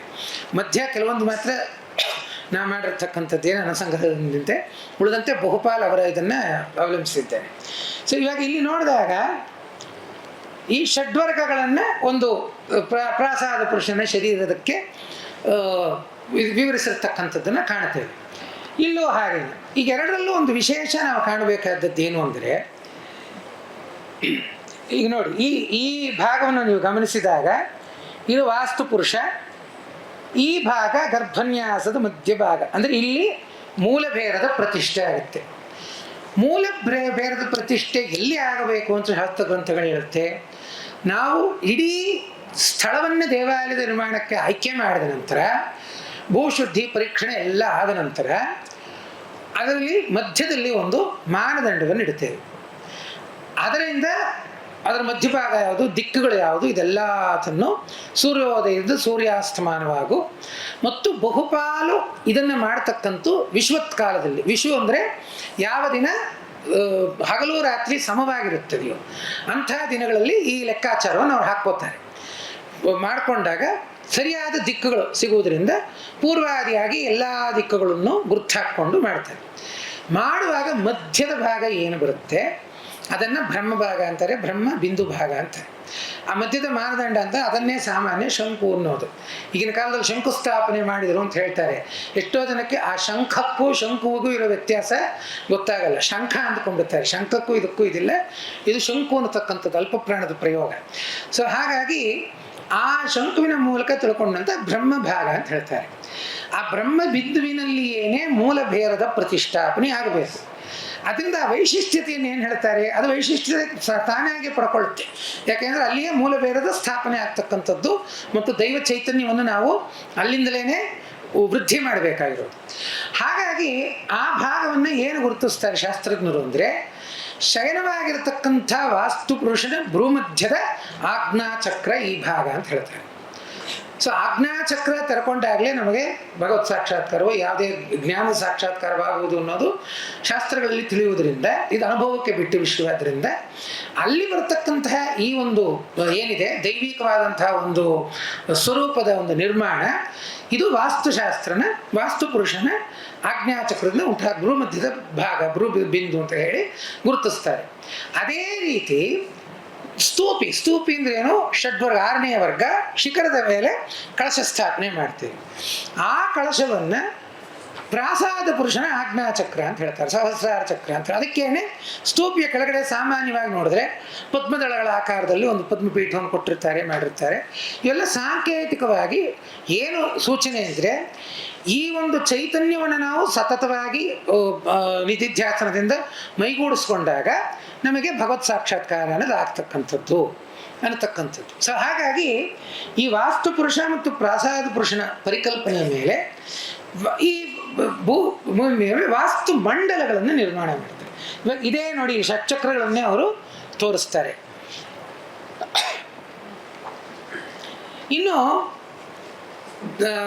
ನಮ್ಮ ಭಾರತೀಯ ಕಟ್ಟಡ ನಿರ್ಮಾಣದಲ್ಲಿ ಇಲ್ಲಿ ಪರಿಣಿತ ಶಿಲ್ಪಿಗಳಿದ್ದಾರೆ, ಅವ್ರಿಗೆಲ್ಲ ಹೆಚ್ಚು ಪರಿಚಯವೇ ಇರುತ್ತೆ. ಒಂದು ವಿಶೇಷ ಏನು ಅಂದರೆ, ಭೂಮಿಯ ಒಳಗೆ ಬಹಳ ಆಳವಾಗಿ ಹೋಗುವುದು, ಕೆತ್ತೋದು, ತೋಡೋದು ತುಂಬ ಮಾಡ್ತಿರಲಿಲ್ಲ. ಭೂಮಿ ಬಲವಾಗಿದೆ ಅಂತ ತಿಳಿದ ಮೇಲೆ ಆ ಎಲ್ಲಿ ಗರ್ಭಗೃಹದ ನಿರ್ಮಾಣ ಆಗಬೇಕು, ಗರ್ಭನ್ಯಾಸ ಅಂತ ಏನು ಕರೀತಾರೆ, ಎಲ್ಲಿ ಅಧಿಷ್ಠಾನ ಉಪನಾದಿಗಳನ್ನು ಹಾಸಬೇಕು, ಆ ಭಾಗವನ್ನು ಬಲ ಮಾಡ್ಕೊಳ್ಳೋಕ್ಕೆ ಒಂದು ಕ್ರಮವನ್ನು ಹೇಳ್ತಾರೆ. ಇವೆಲ್ಲ ಏನು ಅಂದರೆ, ನಮಗೆ ಸಾಮಾನ್ಯವಾಗಿ ಭಗ್ನವಾಗಿರ್ತಕ್ಕಂಥ ದೇವಸ್ಥಾನಗಳಲ್ಲಿ ನೋಡೋಕ್ಕೆ ಸಿಗುತ್ತದೆಯೇ ಹೊರತು ಸುಸ್ಥಿತಿಯಲ್ಲಿರೋ ದೇವಸ್ಥಾನಗಳು ಸಿಗಲ್ಲ. ಸೊ ಶಾಸ್ತ್ರಗ್ರಂಥಗಳು ಏನು ಹೇಳುತ್ತವೆ ಅಂದರೆ, ನೀವೊಂದು ಜನ್ಮನ್ ಅಂತಕ್ಕಂತಹ ಒಂದು ಗುಂಡಿಯ ರೀತಿಯ ಪ್ರದೇಶವನ್ನು ತೋಡ್ಕೊಂಡ ನಂತರ ಅತ್ಯಂತ ಕೆಳಗಡೆ ಆನೆಯ ತಲೆಯ ಗಾತ್ರದಲ್ಲಿ, ಆನೆಯ ಬುರುಡೆಯ ಗಾತ್ರದಲ್ಲಿ ಕಲ್ಲುಗಳನ್ನು ಜೋಡಿಸಿ, ಅದರ ಮೇಲೆ ಕುದುರೆಯ ತಲೆಯ ಗಾತ್ರ, ಅದರ ಮೇಲೆ ನಿಮಗೆ ಜಿಂಕೆಯ ತಲೆಯ ಗಾತ್ರ, ಆಮೇಲೆ ಕಪಿಶಿರ, ಆಮೇಲೆ ಸಣ್ಣ ಸಣ್ಣ ಉರುಟುಗಳುಗಳು. ಇದಿಷ್ಟನ್ನು ಹಾಕಿ ಆ ಗುಂಡಿಯನ್ನು ಮುಚ್ಚಿ ಮರಳು ತುಂಬಿ, ಅಂದರೆ ಅಲ್ಲಿ ಅತ್ಯಂತ ಭದ್ರತೆ ಸಿಗುತ್ತೆ. ಆದರೆ ಈ ಭಾಗ ತುಂಬ ಆಳ ಹೋಗಲ್ಲ. ಏಕೆಂದರೆ ಇದನ್ನು ನಾನು ಹಲವಾರು ಉಪನ್ಯಾಸಗಳಲ್ಲಿ ಹೇಳಿದ್ದೇನೆ. ಬೃಹದೇಶ್ವರನ ದೇವಸ್ಥಾನಕ್ಕೂ ನೆಲದಿಂದ ಕೆಳಗಿರೋದು 5 ಅಡಿ, ಇನ್ನೆಲ್ಲ ಭದ್ರತೆಯು ನೆಲದಿಂದ ಮೇಲೇನೇ ಇರೋದು. ಹಾಗಾಗಿ ಅಧಿಷ್ಠಾನಗಳು ಎತ್ತರವಾಗಿ ಕಟ್ತಿದ್ರು, ಭಿತ್ತಿಯನ್ನು ಅದರ ಮೇಲೆ ಎತ್ತರವಾಗಿ ದಪ್ಪವಾಗಿ ಕಟ್ತಿದ್ರು, ಈ ರೀತಿಯಾಗಿ ನಿರ್ಮಾಣ ಆಗ್ತಿತ್ತು. ಸೊ ಈ ಜನ್ಮನ್ ಅನ್ನೋದು ನಿರ್ಮಾಣ ಆಗ್ತಿತ್ತು. ಈ ಜನ್ಮನ್ನನ್ನು ಅವರು ಮೊದಲು ಪ್ರಾರಂಭ ಮಾಡಬೇಕಲ್ಲ, ಮಾಡಬೇಕಾದಾಗ ಆ ಜನ್ಮನ್ ಅನ್ನತಕ್ಕಂಥ ಭಾಗವನ್ನು ತೋಡ್ಕೊಳ್ಳೋದಕ್ಕೆ ಮುಂಚೆ ಈ ರೀತಿಯಾದಂಥ ವಾಸ್ತುಮಂಡಲ ನಿರ್ಮಾಣ ಆಗ್ತಿತ್ತು. ಇದು 4-6 ಗ್ರಂಥಗಳದ್ದು. ಆದ್ದರಿಂದ ಏನಾಗುತ್ತೆ, ಹೆಸರುಗಳಲ್ಲಿ ಪರ್ಯಾಯವಾಚಕ ಇರ್ಬೋದು, ಬೇರೆ ಹೆಸರುಗಳಿರ್ಬೋದು, ದೇವತಾ ಸ್ವರೂಪಗಳಲ್ಲಿ ಬೇರೆ ಇರ್ಬೋದು. ಆದರೆ ಒಟ್ಟಾರೆ ಪರಿಕಲ್ಪನೆ ಎಲ್ಲ ಶಾಸ್ತ್ರ ಗ್ರಂಥಗಳದ್ದು ಇಷ್ಟೇನೆ. ಈ ಮಂಡಲವನ್ನು ನಿರ್ಮಾಣ ಮಾಡಿ, ಈ ಮಂಡಲಗಳಲ್ಲಿ ನಿಮಗೆ ಸಾತ್ವಿಕ, ರಾಜಸಿಕ, ತಾಮಸಿಕ ದೇವತೆಗಳನ್ನು ಆವಾಹನೆ ಮಾಡಬೇಕು. ಈ 3 ಸ್ವರೂಪಗಳು. ಅದಕ್ಕೆ ನೀವು ದಕ್ಷಿಣದ ದಿಕ್ಕಲ್ಲೆಲ್ಲ ನೋಡಿದ್ರಿ ಅಂದರೆ ಕೆಲವು ಗ್ರಂಥಗಳಲ್ಲಿ ಪೂತನ ಆ ಥರದ ಸ್ವಲ್ಪ ತಾಮಸಿಕ ಹೆಸರುಗಳನ್ನು ಹೇಳಿರ್ತಾರೆ, ಯಮನನ್ನು ಉಲ್ಲೇಖಿಸಿರ್ತಾರೆ, ಆ ಕಡೆ ರಾಕ್ಷಸನನ್ನು ತೋರಿಸ್ತಾರೆ. ಅಂದರೆ ತಾಮಸಿಕ ಶಕ್ತಿಗಳಿಗೆ ಒಂದು ಭಾಗವನ್ನು, ಮಂಡಲಗಳನ್ನು ನಿರ್ಮಾಣ ಮಾಡ್ತಾರೆ. ರಾಜಸಿಕ ಶಕ್ತಿಗಳಿಗೆ ಕೆಲವು ಭಾಗ ಬರುತ್ತೆ, ಅದೇ ರೀತಿ ಸಾತ್ವಿಕ ಶಕ್ತಿಗಳಿಗೆ ಕೆಲವು ಭಾಗ ಬರುತ್ತೆ. ಸಾತ್ವಿಕ ಶಕ್ತಿಗಳನ್ನು ಇವರೆಲ್ಲಿ ಆವಾಹನೆ ಮಾಡ್ತಾರೆ, ಸ್ಥಾಪನೆ ಮಾಡ್ತಾರೆ, ಇದನ್ನೆಲ್ಲ ಗಮನಿಸಿದಾಗ ಸಾಮಾನ್ಯ ಅದು ಬಿಂದು ಸುತ್ತಮುತ್ತಲೇ ಮಧ್ಯ ಭಾಗದಲ್ಲೇ ಹೆಚ್ಚಾಗಿ ಬರುತ್ತಿರುತ್ತೆ. ಈ ಒಂದು ಪರಿಕಲ್ಪನೆಗೆ ನಮಗೆ ಕೆಲವು ಗ್ರಂಥಗಳಲ್ಲಿ ಸಿಗತಕ್ಕಂತಹ ವಿವರಣೆ ಏನಂತಂದರೆ, ದೇವಾಲಯ ಅನ್ನತಕ್ಕಂಥ ಪರಿಕಲ್ಪನೆಗೆ ನಾವು ಹೋದಾಗ, ಹಿಂದಿಂದ ಇರಲಿ ಮುಗಿಯೋವರೆಗೂ ನೋಡೋದಾದ್ರೆ ನೋಡೋದು, ಪರಿಕಲ್ಪನೆಗೆ ಹೋದಾಗ ಏನಾಗುತ್ತೆ, ದೇವಾಲಯದ ಉದ್ದೇಶ ಇರೋದೇನೋ ಒಂದು ದೇವತಾ ಶಕ್ತಿಯನ್ನು ಅಲ್ಲಿ ಪ್ರತಿಷ್ಠಾಪನೆ ಮಾಡಿ, ಆ ಚೈತನ್ಯವನ್ನು ಯಾರಿಗೆ ತಪಸ್ವಾಧ್ಯಾಯ ಸಾಧನೆಗಳನ್ನು ಮಾಡುವುದಕ್ಕೆ ಸಾಧ್ಯವಿಲ್ಲವೋ ಅಂತಹ ಜನಗಳವರೆಗೆ ತಲುಪಿಸ್ತಕ್ಕಂಥದ್ದು ಉದ್ದೇಶ ಅದು. ಹಾಗಾಗಿ ಆಗಮಗಳ ಆವಿರ್ಭಾವ ಅದು, ಮತ್ತು ಈ ದೈವಿ ಶಕ್ತಿಯನ್ನು ಸಾಮಾನ್ಯರಿಗೂ ತಲುಪಿಸ್ಬೇಕು ಅನ್ನೋ ಒಂದು ಅಭಿಪ್ರಾಯದಿಂದ ಹುಟ್ಟಿದ್ದು. ಸೊ ಹಾಗಾಗಿ ಅಲ್ಲಿ ಆ ಚೈತನ್ಯ ಉಳಿಸ್ಕೋಬೇಕು ಅಂದ್ರೂ ಹಲವಾರು ಕ್ರಮಗಳಿರುತ್ತೆ. ನಾ ಹೇಳಿದಾಗ ಅದೆಲ್ಲ ಚರ್ಯಪಾದದಲ್ಲಿ ಬರ್ತಕ್ಕಂಥದ್ದು. ಹಾಗಾಗಿ ದೇವಾಲಯ ಅಂದ ತಕ್ಷಣ ಇನ್ನೊಂದು ಭಾರತೀಯ ಅಭಿಜಾತ ಪರಂಪರೆಯಲ್ಲಿ ದೇವಾಲಯ ಅಂದರೆ ಯಾವಾಗಲೂ ಕೇವಲ ಪೂಜಾ ಕೇಂದ್ರವಾಗಿರಲಿಲ್ಲ. ಅಲ್ಲಿ ಬರೀ ಹೋಗೋದು, ಪೂಜೆ ಮಾಡಿಸ್ಕೊಂಡ್ಬಂದ್ಬಿಡೋದು, ಈಗಿನ ಸ್ಥಳೀಯ ಪ್ರಯೋಗಗಳಲ್ಲಿ ಹೇಳಬೇಕು ಅಂದರೆ ಹಣ್ಣು ಕಾಯಿ ಮಾಡಿಸುವುದಲ್ಲ. ಅದರಲ್ಲಿ ಇನ್ನೂ ಹಲವಾರು ವೈವಿಧ್ಯವಾದಂತಹ ಚಟುವಟಿಕೆಗಳು, ಕ್ಷೇತ್ರಗಳು, ವಾಣಿಜ್ಯ, ಕಲೆಗಳ ಪೋಷಣೆ, ನ್ಯಾಯ ತೀರ್ಮಾನ, ವಿವಾಹಾದಿಗಳು ಎಲ್ಲ ನಡೀತಿದ್ದಿದ್ದು ಆ ಭಾಗದಲ್ಲಿ. ಹಾಗಾಗಿ ದೇವಾಲಯ ನಿರ್ವಹಣೆಗೆ ಅಲ್ಲಿ ದೇವತಾ ಸ್ವರೂಪ ಚೈತನ್ಯಕ್ಕೆ ಸಾತ್ವಿಕ ಶಕ್ತಿ ಹೇಗೆ ಬೇಕೋ ಅದೇ ಥರ ರಾಜಸಿಕ ಶಕ್ತಿ ನಿರ್ವಹಣೆ, ವ್ಯವಹಾರ ಇತ್ಯಾದಿಗಳಿಗೆ ರಾಜಸಿಕ ಶಕ್ತಿ ಬೇಕು. ಅದಕ್ಕೆ ಯುಕ್ತವಾದಂತಹ ಕುಬೇರ, ರವಿ, ಸೂರ್ಯನಾಗಬಹುದು, ಇಂದ್ರನಾಗಬಹುದು, ಇಂತಹ ರಾಜಸಿಕ ದೇವತೆಗಳನ್ನು ಆವಾಹನೆ ಮಾಡಬೇಕು ಅನ್ನೋದು ಒಂದು ಅವಶ್ಯಕತೆ. ಅದಾದ ನಂತರ ಏನಾಗುತ್ತೆ, ದುಷ್ಟಶಕ್ತಿಗಳು ಆಂತರಿವಿರ್ಬೋದು, ಬಾಹ್ಯವಿರ್ಬೋದು, ಯಾವುದೇ ರೀತಿ ಇರಬಹುದು, ಅವುಗಳನ್ನು ಪ್ರತಿಭಟಿಸಬೇಕು ಅಂದರೆ ತಾಮಸಿಕ ಶಕ್ತಿಗಳೇ ಆಗಬೇಕು.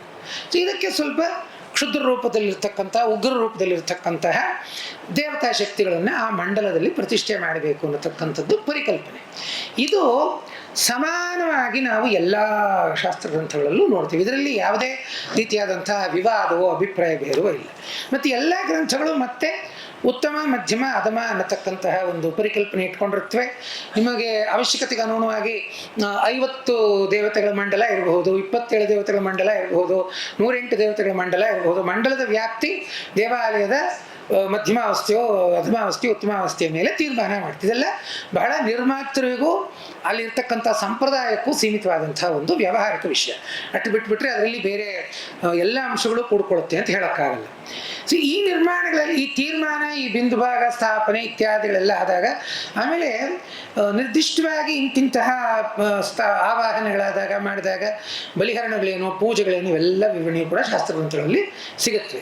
ಇದಾದ ನಂತರ ಬರ್ತಕ್ಕಂಥ ಪ್ರಮುಖವಾದಂಥದ್ದು ಪ್ರಥಮೇಷ್ಟಿಕ, ಮೊದಲನೇ ಇಟ್ಟಿಗೆಯ ಸಾಲು. ಈ ಪ್ರಥಮೇಷ್ಟಿಕೆಯನ್ನು ಹಾಸುವುದರಿಂದ ತದನಂತರ ಕಟ್ಟಡದ ನಿರ್ಮಾಣ ಅಂತಕ್ಕಂಥ, ಅದರ ಮೇಲೆ ಅದಾದ ನಂತರವೇನೆ ಈ ಹಿಂದೆ ಹೇಳಿದಂಥ ಗರ್ಭನ್ಯಾಸಕ್ಕೆ ಹಾಕ್ತಕ್ಕಂಥ ಆನೆ ಗಾತ್ರದ ಕಲ್ಲು, ಇನ್ನೊಂದು ಕಲ್ಲು, ಅದರ ಮೇಲೆ ಅಧಿಷ್ಠಾನಕ್ಕೆ ಬರ್ತಕ್ಕಂಥ ಉಪಾನದ ಇವೆಲ್ಲದನ್ನು ಹಾಸಬೇಕು ಅನ್ನೋದು ವಿವರಣೆ ಬರುತ್ತೆ. ಈಗ ಮಧ್ಯೆ ಇನ್ನೊಂದು ಅಂಶವನ್ನು ನಾವು ತಿಳ್ಕೋಬೇಕು, ಯಾಕೆಂದರೆ ಒಂದಕ್ಕೊಂದು ಪೂರಕವಾಗಿ ಹೇಳ್ತಾ ಇದ್ದೇನೆ. ಸಾಮಾನ್ಯವಾಗಿ ಏನಾಗಿ ಹೋಗಿದೆ, ಇದು ನಮ್ಮ ಅಧ್ಯಯನದಲ್ಲಿರ್ತಕ್ಕಂಥ ಪಾಶ್ಚಾತ್ಯರ ಪ್ರಭಾವ ಏನು ಅಂದರೆ ಎಲ್ಲದಕ್ಕೂ ಒಂದು ಕಾಲ ನಿರ್ಣಯ ಮಾಡ್ತಾರೆ. ಆ ಕಾಲ ನಿರ್ಣಯ ಮಾಡುವಾಗ ಏನು ಮಾಡಿಬಿಡ್ತಾರೆ, ವೈದಿಕ ದೇವಾಲಯಗಳು ಅನ್ನತಕ್ಕಂಥದ್ದು ಗುಪ್ತರ ಕಾಲದಿಂದಲೇ ಹೆಚ್ಚು ಪ್ರಚಲಿತವಾಗಿದ್ದು. ಅದಕ್ಕೆ ಮುಂಚೆ ಇದ್ದಿದ್ದೆಲ್ಲ ಬರೀ ಬೌದ್ಧ ಕಟ್ಟಡಗಳು, ಅದಕ್ಕೆ ಮುಂಚೆ ದೇವಾಲಯದ ಪರಿಕಲ್ಪನೆ ಇರಲಿಲ್ಲ. ಈ ಥರದ ಕೆಲವೊಂದು ಸಿದ್ಧಾಂತಗಳನ್ನು ಅವರು ಪ್ರತಿಪಾದಿಸಿದ್ದಾರೆ. ಅದನ್ನು ನಾವು ದೂಷಣೆ ಮಾಡೋ ಅವಶ್ಯಕತೆ ಇಲ್ಲ. ಆ ಕಾಲಕ್ಕೆ ಅವರ ಪರಿಮಿತಿ ಏನಿತ್ತು, ಅವರ ಆಲೋಚನೆ ಏನಿತ್ತು, ಅದಕ್ಕನುಗುಣವಾಗಿ ಅವರು ಆ ಕೆಲಸವನ್ನು ಮಾಡಿದ್ದಾರೆ.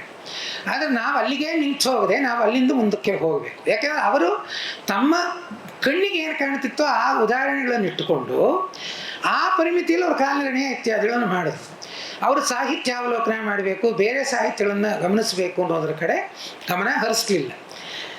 ಆದರೆ ನಂತರದ ಕಾಲದಲ್ಲಿ ಏನಾಗೋಯ್ತು, ಯಾರು ಅವರ ಸಿದ್ಧಾಂತವನ್ನು ಕೈ ಬಿಡೋದಕ್ಕೆ ಇಷ್ಟಪಡಲಿಲ್ವೋ, ಎಲ್ಲಿ ತಮಗೆ ಅನಾನುಕೂಲವೋ ಇದು ನಂತರದ ಸೇರ್ಪಡೆ ಅನ್ನೋಕ್ಕೆ ಶುರು ಮಾಡಿದ್ರು, ಅಥವಾ ಇದು ಏನು ಹೇಳ್ತೀರಿ ಇದು ಕಪೋಲ ಕಲ್ಪಿತ ಅನ್ನೋ ರೀತಿಯಲ್ಲೆಲ್ಲ ಹೇಳಿದ್ರು. ಆದರೆ ನಮಗೆ ಅರ್ಥಶಾಸ್ತ್ರದಲ್ಲೇ ಸ್ಪಷ್ಟವಾಗಿ ನಗರ ನಿರ್ಮಾಣದಲ್ಲಿ ಯಾವ್ಯಾವ ದೇವಾಲಯಗಳಿರಬೇಕು ಅನ್ನೋದರ ವಿವರಗಳೆಲ್ಲವೂ ಹೆಚ್ಚಾಗಿ ಸಿಗುತ್ತೆ. ಅದೇ ರೀತಿ ರಾಮಾಯಣದಲ್ಲಿಯೇ ದೇವಾಲಯಗಳ ಚೈತ್ಯಗಳ ಉಲ್ಲೇಖ ಇರತಕ್ಕಂಥದ್ದು ಸಿಗುತ್ತೆ.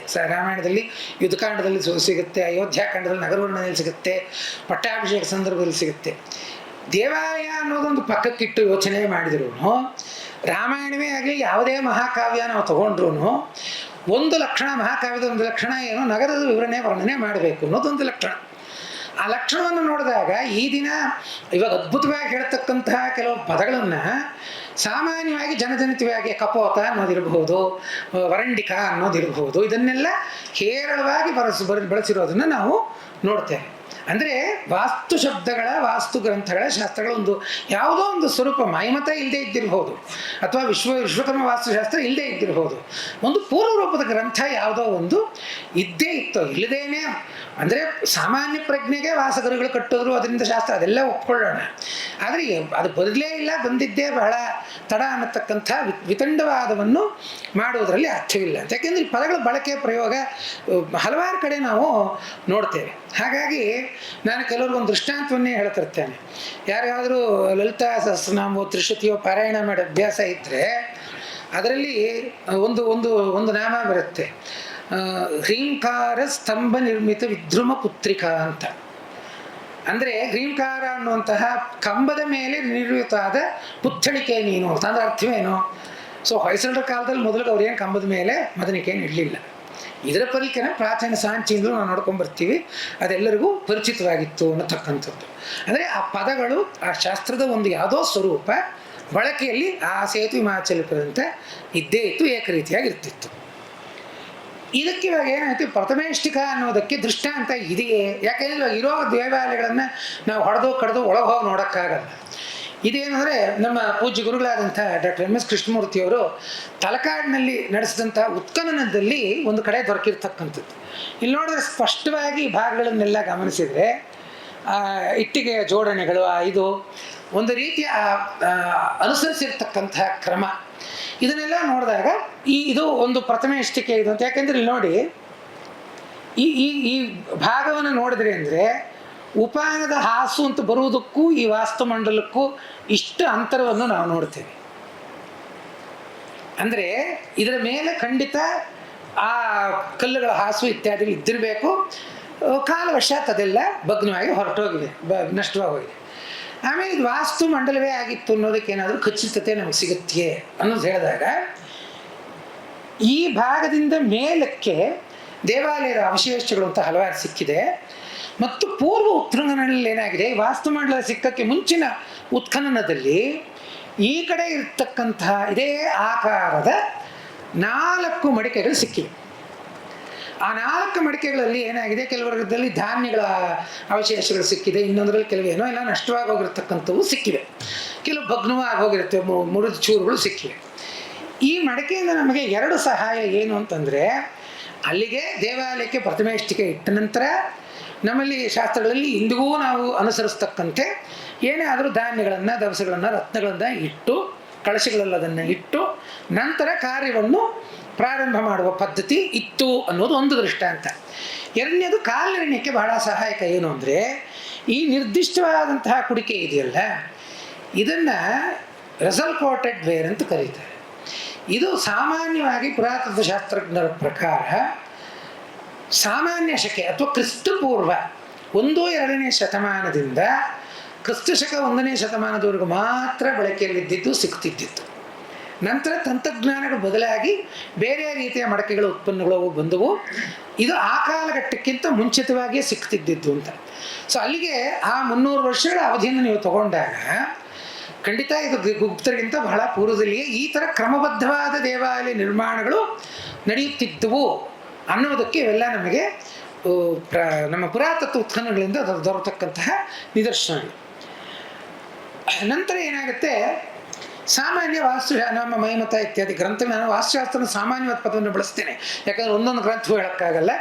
ಈ ಎಲ್ಲ ಗ್ರಂಥಗಳಲ್ಲೂ ಈ 4 ಪದಗಳು ಯಾವುದು, ಸ್ವಸ್ತಿಕ, ನಂದ್ಯಾವರ್ತ, ವರ್ಧಮಾನ ಮತ್ತು ಸರ್ವತೋಭದ್ರ, ಇದನ್ನು ಹಂತದಲ್ಲೂ ಬಳಸ್ತಿರೋದನ್ನು ನಾವು ನೋಡಿರ್ತೇವೆ. ಮೂಲ ಗ್ರಂಥಗಳ ಅಧ್ಯಯನ ಮಾಡೋರು ಇದು ಪರಿಚಯವೂ ಇರುತ್ತೆ. ಇವಾಗ ಭಿತ್ತಿ ನಿರ್ಮಾಣ ಮಾಡೋದಿರ್ಬೋದು ಅಥವಾ ಪ್ರಸ್ತರವನ್ನು ನಿರ್ಮಾಣ ಮಾಡೋದಿರ್ಬೋದು. ಇಲ್ಲಿ ಹೇಳೋಕ್ಕೆ ಮುಂಚೆ ಅವ್ರು ಶುರು ಮಾಡೋದೇ ಇದರಲ್ಲಿ 4 ವಿಧ ಉಂಟು. ಆ 4 ವಿಧ ಯಾವುದು, ಸರ್ವತೋಭದ್ರ, ವರ್ಧಮಾನ, ನಂದ್ಯಾವರ್ತ ಮತ್ತು ಸ್ವಸ್ತಿಕ, ಈ 4ನ್ನೇ ಹೇಳ್ತಾ ಬರ್ತಾರೆ. ಇದು ಏನಾಗುತ್ತೆ, ನಿರ್ಮಾಣ ಪೂರ್ವದ ಕೆಲಸವಾದ್ದರಿಂದ ನಿರ್ಮಿತ ದೇವಸ್ಥಾನಗಳು ನಾವು ಗುರುತಿಸುವುದು ಹೇಗೆ ಅನ್ನೋದು ಒಂದು ಪ್ರಶ್ನೆ ಬರುತ್ತೆ. ಆದರೆ ಗಳಗನಾಥನಂತಹ ದೇವಾಲಯಗಳಿಗೆ ನಾವು ಹೋಗಿ ನೋಡೋದು ಎಲ್ಲಿ ಅಂದರೆ ಭಗ್ನ ದೇವಾಲಯಗಳನ್ನು ನೋಡಿದಾಗ ನಾವು ಅರ್ಥ ಮಾಡ್ಕೋಬೇಕಾಗಿರೋದು ಏನು ಅಂದರೆ, ದೇವಾಲಯಗಳಲ್ಲಿ ಅಧಿಷ್ಠಾನದ ಕಲ್ಲುಗಳನ್ನಾಗಲಿ, ಭಿತ್ತಿಯ ಮೊದಲನೇ ಹಂತದ ಕಲ್ಲುಗಳನ್ನಾಗಲಿ, ಅಥವಾ ನಿರ್ಮಾಣ ಮಾಡುವಾಗ ಆ ಕಲ್ಲಿನ ಉದ್ದುದ್ದು ತೊಲೆಗಳಿರುತ್ತವಲ್ಲ, ಅದನ್ನು ಜೋಡಿಸೋದ್ರಲ್ಲಿ ಒಂದು ಕ್ರಮವನ್ನು ಅವರು ಅನುಸರಿಸಿರೋದು ನೋಡಬಹುದು. ಇವಾಗ ಏನು ಅಂದರೆ ಸಾಮಾನ್ಯ ಸ್ವಸ್ತಿಕ ಜೋಡಣೆ ಅದರಲ್ಲಿ ಹೆಚ್ಚಾಗಿ ನಾವು ಕಾಣ್ತೇವೆ. ಏನಂದ್ರೆ ಇವಾಗ ನೋಡಿ, ಇವಾಗ ಈ ತೊಲೆಯನ್ನು ಇಲ್ಲಿಂದ ಇಲ್ಲಿಗೆ ಇಟ್ಟಿದ್ದಾರೆ. ಇಟ್ಟ ಮೇಲೆ ಏನು ಮಾಡಿದ್ದಾರೆ, ಅದು ಸ್ವಲ್ಪ ಭದ್ರವಾಗಿರಬೇಕು ಅಂದರೆ ಇನ್ನೊಂದು ಕಲ್ಲಲ್ಲಿ ಕೂತ್ಕೋಬೇಕು. ಆ ಭದ್ರತೆಯಾಗಿ ಏನು ಮಾಡ್ತಾರೆ, ಈ ದಿಕ್ಕಿಗೆ ಇನ್ನೊಂದು ಕಲ್ಲನ್ನು ಕೂಡಿಸ್ತಾರೆ. ಇದು ಹೀಗೆ ಹೋಗಿದೆ. ಇದರ ಆಕಾರವನ್ನು ನೀವು ಸ್ವಲ್ಪ ಗಮನಿಸಿ ನೋಡಿದಾಗ ಜೋಡಣೆಯ ಕ್ರಮ ಸ್ವಸ್ತಿಕ ಅದಷ್ಟೇ. ನೀವು ಸ್ವಸ್ತಿಕ ಬರೋದು ಏನು ಮಾಡ್ತೀರಿ, ಈ ಕಡೆ ಶುರು ಮಾಡ್ತೀರಿ, ಹೀಗೊಂದು ಮುಖ ಬರುತ್ತೆ, ಹೀಗೊಂದು ಮುಖ ಬರುತ್ತೆ, ಊರ್ಧ್ವವಾಗಿ ಒಂದು ಮುಖ ಹೋಗುತ್ತೆ. ಅದೇ ಸ್ವಸ್ತಿಕವನ್ನು ನೀವು ಪರಿವರ್ತನೆ ಮಾಡಿ ತಿರುಗಿಸಿ, ಅದನ್ನು ನೋಡಿದಾಗ ನಿಮಗೆ ನಂದ್ಯಾವರ್ತ ಬರುತ್ತೆ. ಇನ್ನೊಂದೇನು ಅಂದರೆ ಹೇಳಿದಾಗೆ ಸರಳವಾಗಿ ಸಂಸ್ಕೃತ ಭಾಷೆಯ ಪರಿಚಯ ಇದ್ದರೆ ಆವರ್ತ ಅಂದರೆ ಏನು, ಹಿಂದೆ ಮುಂದೆ ಆಗೋ ತಿರುಗೋದು. ನಂದಿ ಅಂದರೆ ಏನು, ನಂದಿ ಅಂದರೆ ಬರೀ ನಂದಿಯೇ ಅಲ್ಲ, ಉತ್ತರ, ಇದು ಪೂರ್ವ, ಒಂದು ದಿಕ್ಕಿಗೆ ಅದು ಇದಾಗತಕ್ಕಂಥದ್ದು. ಸೊ ಅದು it just changes it's direction. So ಹಾಗಾಗಿ ನಂದ್ಯಾವರ್ತ ಆಯಿತು. ಇನ್ನು ಸರ್ವತೋಭದ್ರ ಹೇಗೆ ಬರುತ್ತೆ ಅಂದರೆ, ಕೆಲವು ದೇವಾಲಯಗಳಲ್ಲಿ ಜೋಡಣೆಯನ್ನು ನೋಡಿದಾಗ ಈ ವಿಶೇಷ ಏನು ಅಂದರೆ, ಈ ಜೋಡಣೆಗಳೆಲ್ಲ ನಿಮ್ಗೆ ಎಲ್ಲಿ ಕಾಣುತ್ತೆ ಅಂದರೆ, ಸಾಮಾನ್ಯವಾಗಿ ದೇವಾಲಯಗಳಲ್ಲಿ ಭಿತ್ತಿ ಇರುತ್ತಲ್ಲ ಸ್ವಲ್ಪ ದಪ್ಪವಾಗಿರುತ್ತೆ, 3 ಪದರ ಇರುತ್ತೆ. ಅಂತರ್ಭಿತ್ತಿ, ಬಾಹ್ಯ ಭಿತ್ತಿ ಇರುತ್ತೆ. ಅಂತರ್ಭಿತ್ತಿಯಲ್ಲಿ ಈ ಜೋಡಣೆಗಳು ಹೆಚ್ಚಾಗಿ ಕಾಣೋದು. ಅದಕ್ಕೆ ನಾನು ಪಟ್ಟದಕಲ್ಲಿನ ಗಳಗನಾಥ ದೇವಾಲಯ ಉದಾಹರಣೆ ಹೇಳಿದೆ. ಯಾಕೆಂದರೆ ಅಲ್ಲಿ ಬಾಕಿ ಭಿತ್ತಿ ಸಾಕಷ್ಟು ಬಿತ್ತೋಗಿದೆ, ಅಂತರ್ಭಿತ್ತಿ ನಮಗೆ ಪ್ರತ್ಯಕ್ಷವಾಗಿ ಕಾಣುತ್ತೆ, ಅಲ್ಲಿ ನಾವು ಇದನ್ನು ನೋಡ್ತೇವೆ. ಸೊ 4 ಕಡೆಗಳಿಂದಲೂ ಭದ್ರತೆ ಕೊಟ್ಟು, ಆ ಭದ್ರತೆ ಇನ್ನೂ ಸ್ವಲ್ಪ ಹೆಚ್ಚು ಬೇಕಾಗುತ್ತೆ ಅಂತ ಇಟ್ಕೊಳ್ಳಿ. ಯಾಕೆಂದರೆ ಇವಾಗ ಉದಾಹರಣೆಗೆ ಬಾದಾಮಿ ಚಾಲಕರು ಮರಳುಗಳನ್ನು ಬಳಸ್ತಿದ್ರು, ಅಂತಹ ನಿರ್ಮಾಣಗಳಿಗೆ ಭದ್ರತೆ ಹೆಚ್ಚಾಗಬೇಕು. ಇನ್ನು ಕೆಲವು ಅಷ್ಟು ಬಲವಿಲ್ಲತಕ್ಕಂತಹ ಕಲ್ಲುಗಳನ್ನೇ ಕಟ್ಟಡ ನಿರ್ಮಾಣಕ್ಕೆ ಬಳಸಿದಾಗ ಬಾಹ್ಯದಿಂದ ಅದಕ್ಕೆ ಹೆಚ್ಚು ಇದು ಕೊಡುವಂಥ, ಒತ್ತಡ ಕೊಡ್ತಕ್ಕಂಥ ಒಂದು ಕ್ರಿಯೆಯನ್ನು ಅವರು ಅನುಸರಿಸಬೇಕಾಗಿತ್ತು. ಯಾಕೆಂದರೆ ಯಾವುದೇ ರೀತಿಯಾದಂಥ ಅಂಟಿನ ಮಾಧ್ಯಮವನ್ನು ಶಿಲಾ ದೇವಾಲಯಗಳಲ್ಲಿ ಬಳಸ್ತಿರಲಿಲ್ಲ. ಒಂದು ಕಲ್ಲನ್ನು ಇನ್ನೊಂದು ಕಲ್ಲಿಗೆ ಗಾರೆ ಹಚ್ಚಿ ಬೆಳೆದು ಜೋಡಿಸ್ತಿರಲಿಲ್ಲ. ನಂತರದ ಸಂರಕ್ಷಣೆಗಳೆಲ್ಲ ಅದಾಗಿರ್ಬೋದೇ ಹೊರತು, ಮೂಲಭೂತವಾದ ದೇವಾಲಯಗಳನ್ನು ನೋಡಿದರೆ ಗುರುತ್ವಾಕರ್ಷಣೆ ಲೆಕ್ಕಾಚಾರವನ್ನು ಹಾಕಿ ಅದಕ್ಕೇನೆ ನೇರವಾಗಿ ಗೋಡೆಗಳಿಲ್ಲದೆ ಸ್ವಲ್ಪ ಬಾಗಿದಾಗಿ ಮಾಡಿ ಅಲಂಕಾರಗಳಿಂದ ಮಾಡಿ ಗೋಡೆ ನಿರ್ಮಾಣ ಆಗ್ತಿತ್ತು. ಸೊ ಈ ಅಂಶಗಳಿದ್ದರಿಂದ ಏನಾಗ್ತಿತ್ತು, ಹೆಚ್ಚು ಒತ್ತಡ ಬೇಕು ಅಂದಾಗ ಒಂದೊಂದು ಹಂತಕ್ಕೂ 4 ಕಡೆಯಿಂದ ಇನ್ನೊಂದಷ್ಟು ಕಲ್ಲುಗಳು ಒತ್ತಡ ಕೊಡೋರು.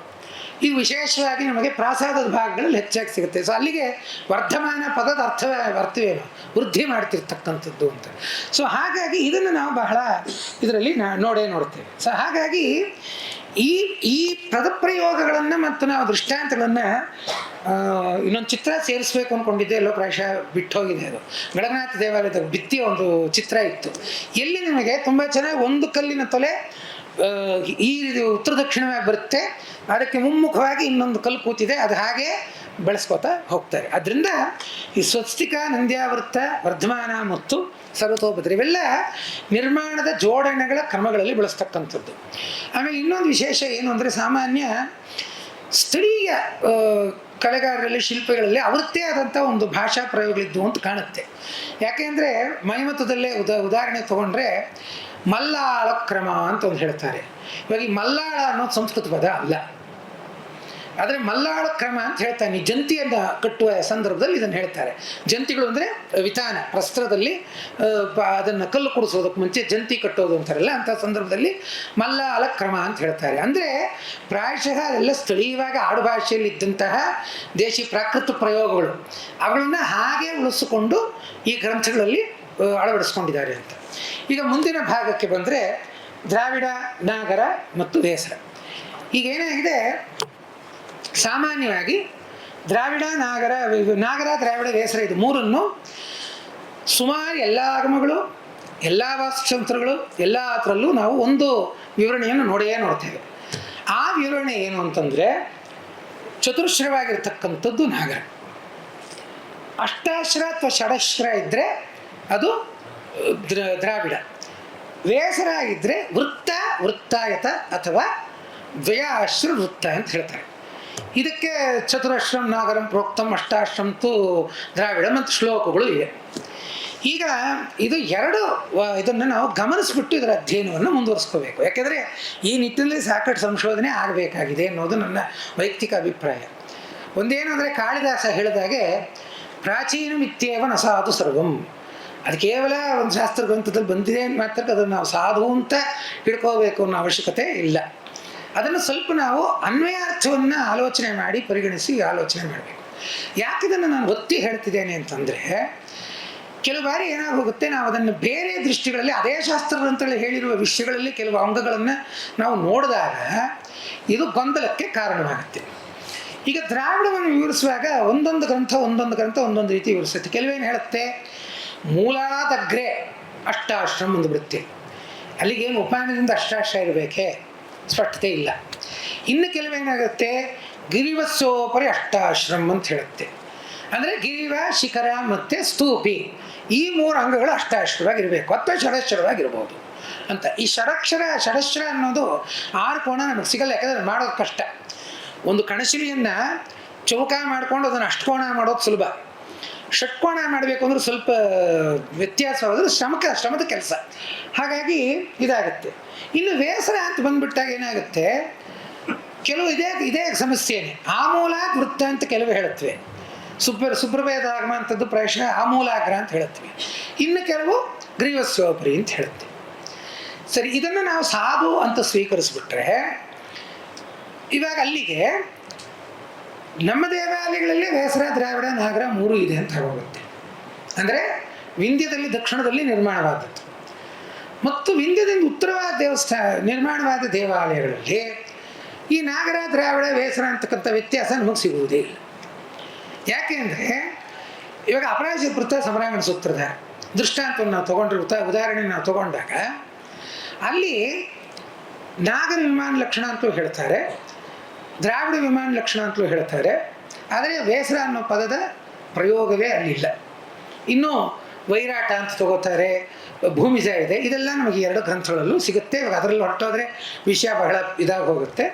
ನಾಗರ, ದ್ರಾವಿಡಕ್ಕೆ ಮಾತ್ರ ಸಿಗುತ್ತೆ ಮಾಡ್ಕೊಂಡ್ರೆ.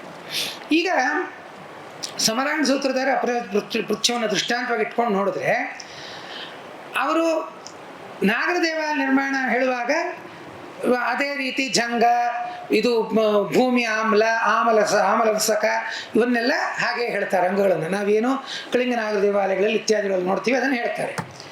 ದ್ರಾವಿಡ ವಿವರಣೆ ಮಾಡುವಾಗ ಏನು ಮಾಡ್ತಾರೆ, ಅವರು ಅಧಿಷ್ಠಾನ ಅನ್ನೋ ಪದ ಬಳಸಲ್ಲ, ಭಿತ್ತಿ ಅನ್ನೋ ಪದ ಬಳಸಲ್ಲ, ಕಪೋತವಿಲ್ಲ, ಇದೆಲ್ಲ ಇಲ್ಲ. ಆದರೆ ಸಮಾನಾರ್ಥಕವಾಗಿ ಏನು ಮಾಡ್ತಾರೆ, ಪೀಠ ಅಂತ ಕರೀತಾರೆ ಅಧಿಷ್ಠಾನವನ್ನು. ಇವಾಗ ಅದು ಪೀಠ ಅನ್ನೋದು ನಾಗರದ ಜಗತ್ತಿಗೆ ಅನ್ವಯಿಸಬೇಕು ನಮ್ಮ ಅಧಿಷ್ಠಾನಕ್ಕೆ ಅನ್ವಯಿಸಬೇಕು ಅನ್ನೋದು ಪ್ರಾಥಮಿಕ ಪ್ರಶ್ನೆ.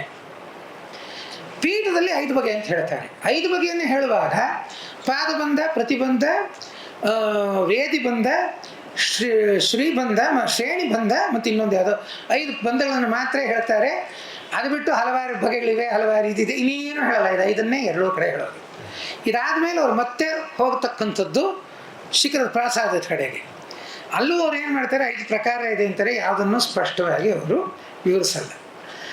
ನಾಗರದಲ್ಲೂ ಇದೇ ಇದನ್ನು ನೋಡ್ತೇವೆ.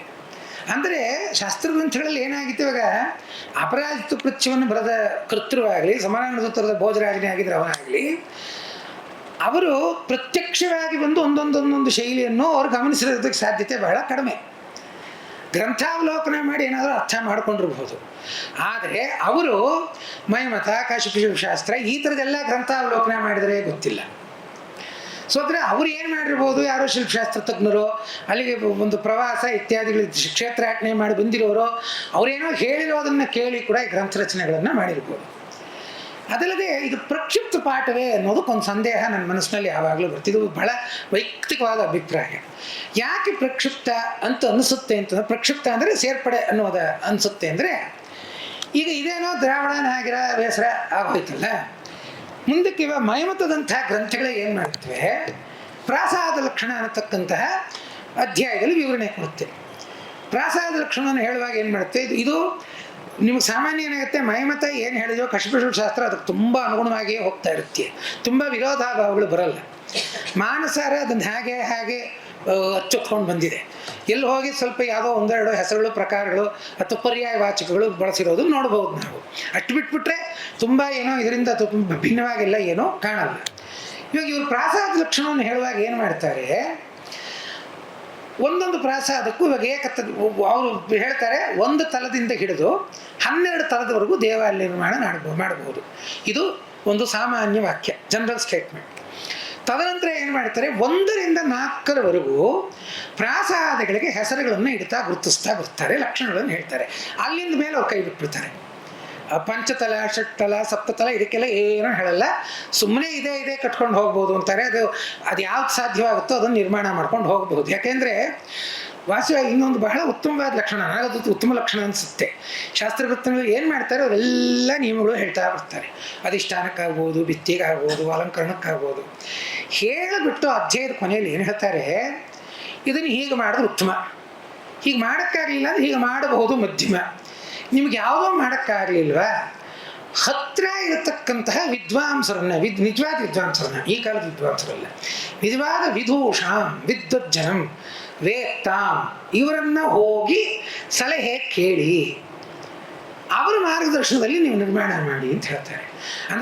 ಅಂದರೆ ಎಲ್ಲೂ ಇದನ್ನೇ ನೀವು ಮಾಡಬೇಕು ಅಂತ ಒಂದು ಮೊಂಡುವಾದ್ಯದಿಂದ ಯಾವುದೋ ನಮ್ಮಲ್ಲಿ ಹೇಳಲ್ಲ. ಹಾಗಾಗಿ ಇಲ್ಲಿವರೆಗೂ ಪ್ರಾಸಾದಗಳನ್ನ ನಾವು ವಿವರಣೆ ಕೊಟ್ಟಿದ್ದೀವಿ. ಇವಾಗ 12 ತಲ ಕಟ್ಟಬೇಕು ಅಂದರೆ ಅದಕ್ಕೆ ಯಾವುದೋ ಒಂದೇ ಪ್ರಾಯಶಃ ಹೊಂದಬಹುದು, ಆ ಒಂದನ್ನೇ ನೀವು ಕಟ್ಕೊಳ್ಳಿ ಅಂತ ಹೇಳ್ಬೋದು. ಆಮೇಲೆ 12 ತಲ ಕಟ್ಟೋರು ಕಡಿಮೆ ಇರ್ತಾರೆ, ಯಾವುದೋ ಚಕ್ರವರ್ತಿ ಆಶ್ರಯದಲ್ಲೇ ನಿರ್ಮಾಣ ಆಗಬೇಕಾಗಿರ್ತಕ್ಕಂಥದ್ದು. ಅಂದ್ಕೊಂಡವರೆಲ್ಲ 12 ತಲ ಕಟ್ಟಕ್ಕಾಗಲ್ಲ.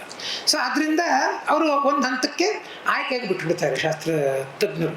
ಇದನ್ನು ಬಹಳ ಇದಾಗಿ ನಾವು ಶಾಸ್ತ್ರ ಗ್ರಂಥಗಳಲ್ಲೇ ಉಲ್ಲೇಖವನ್ನು ನಾವು ನೋಡ್ತೇವೆ. ಹಾಗಾಗಿ ಹೇಳುವಾಗ ಇದರಲ್ಲಿ ಏನು ಮಾಡ್ತಾರೆ, ಯಾವ ಏಕತಲ ವಿಮಾನದಲ್ಲಿ ಶಿಖರವು ಚತುಶ್ರಾಕಾರವಾಗಿರುತ್ತದೆಯೋ ಅದು ಶ್ರೀಕರ ಶಿಖರ ಅಂತ ಹೆಸರು ಹೇಳ್ತಾರೆ. ಅದೇ ಶಿಖರ ವರ್ತುಲವಾಗಿದ್ದರೆ ಅದು ಶ್ರೀವೈಜಯಂತ ಆಗುತ್ತೆ. ಶ್ರೀವೈಜಯಂತ ಅಲ್ಲ, ಕ್ಷಮಿಸಿ, ಶ್ರೀ ವಿಶಾಲ ಆಗುತ್ತೆ.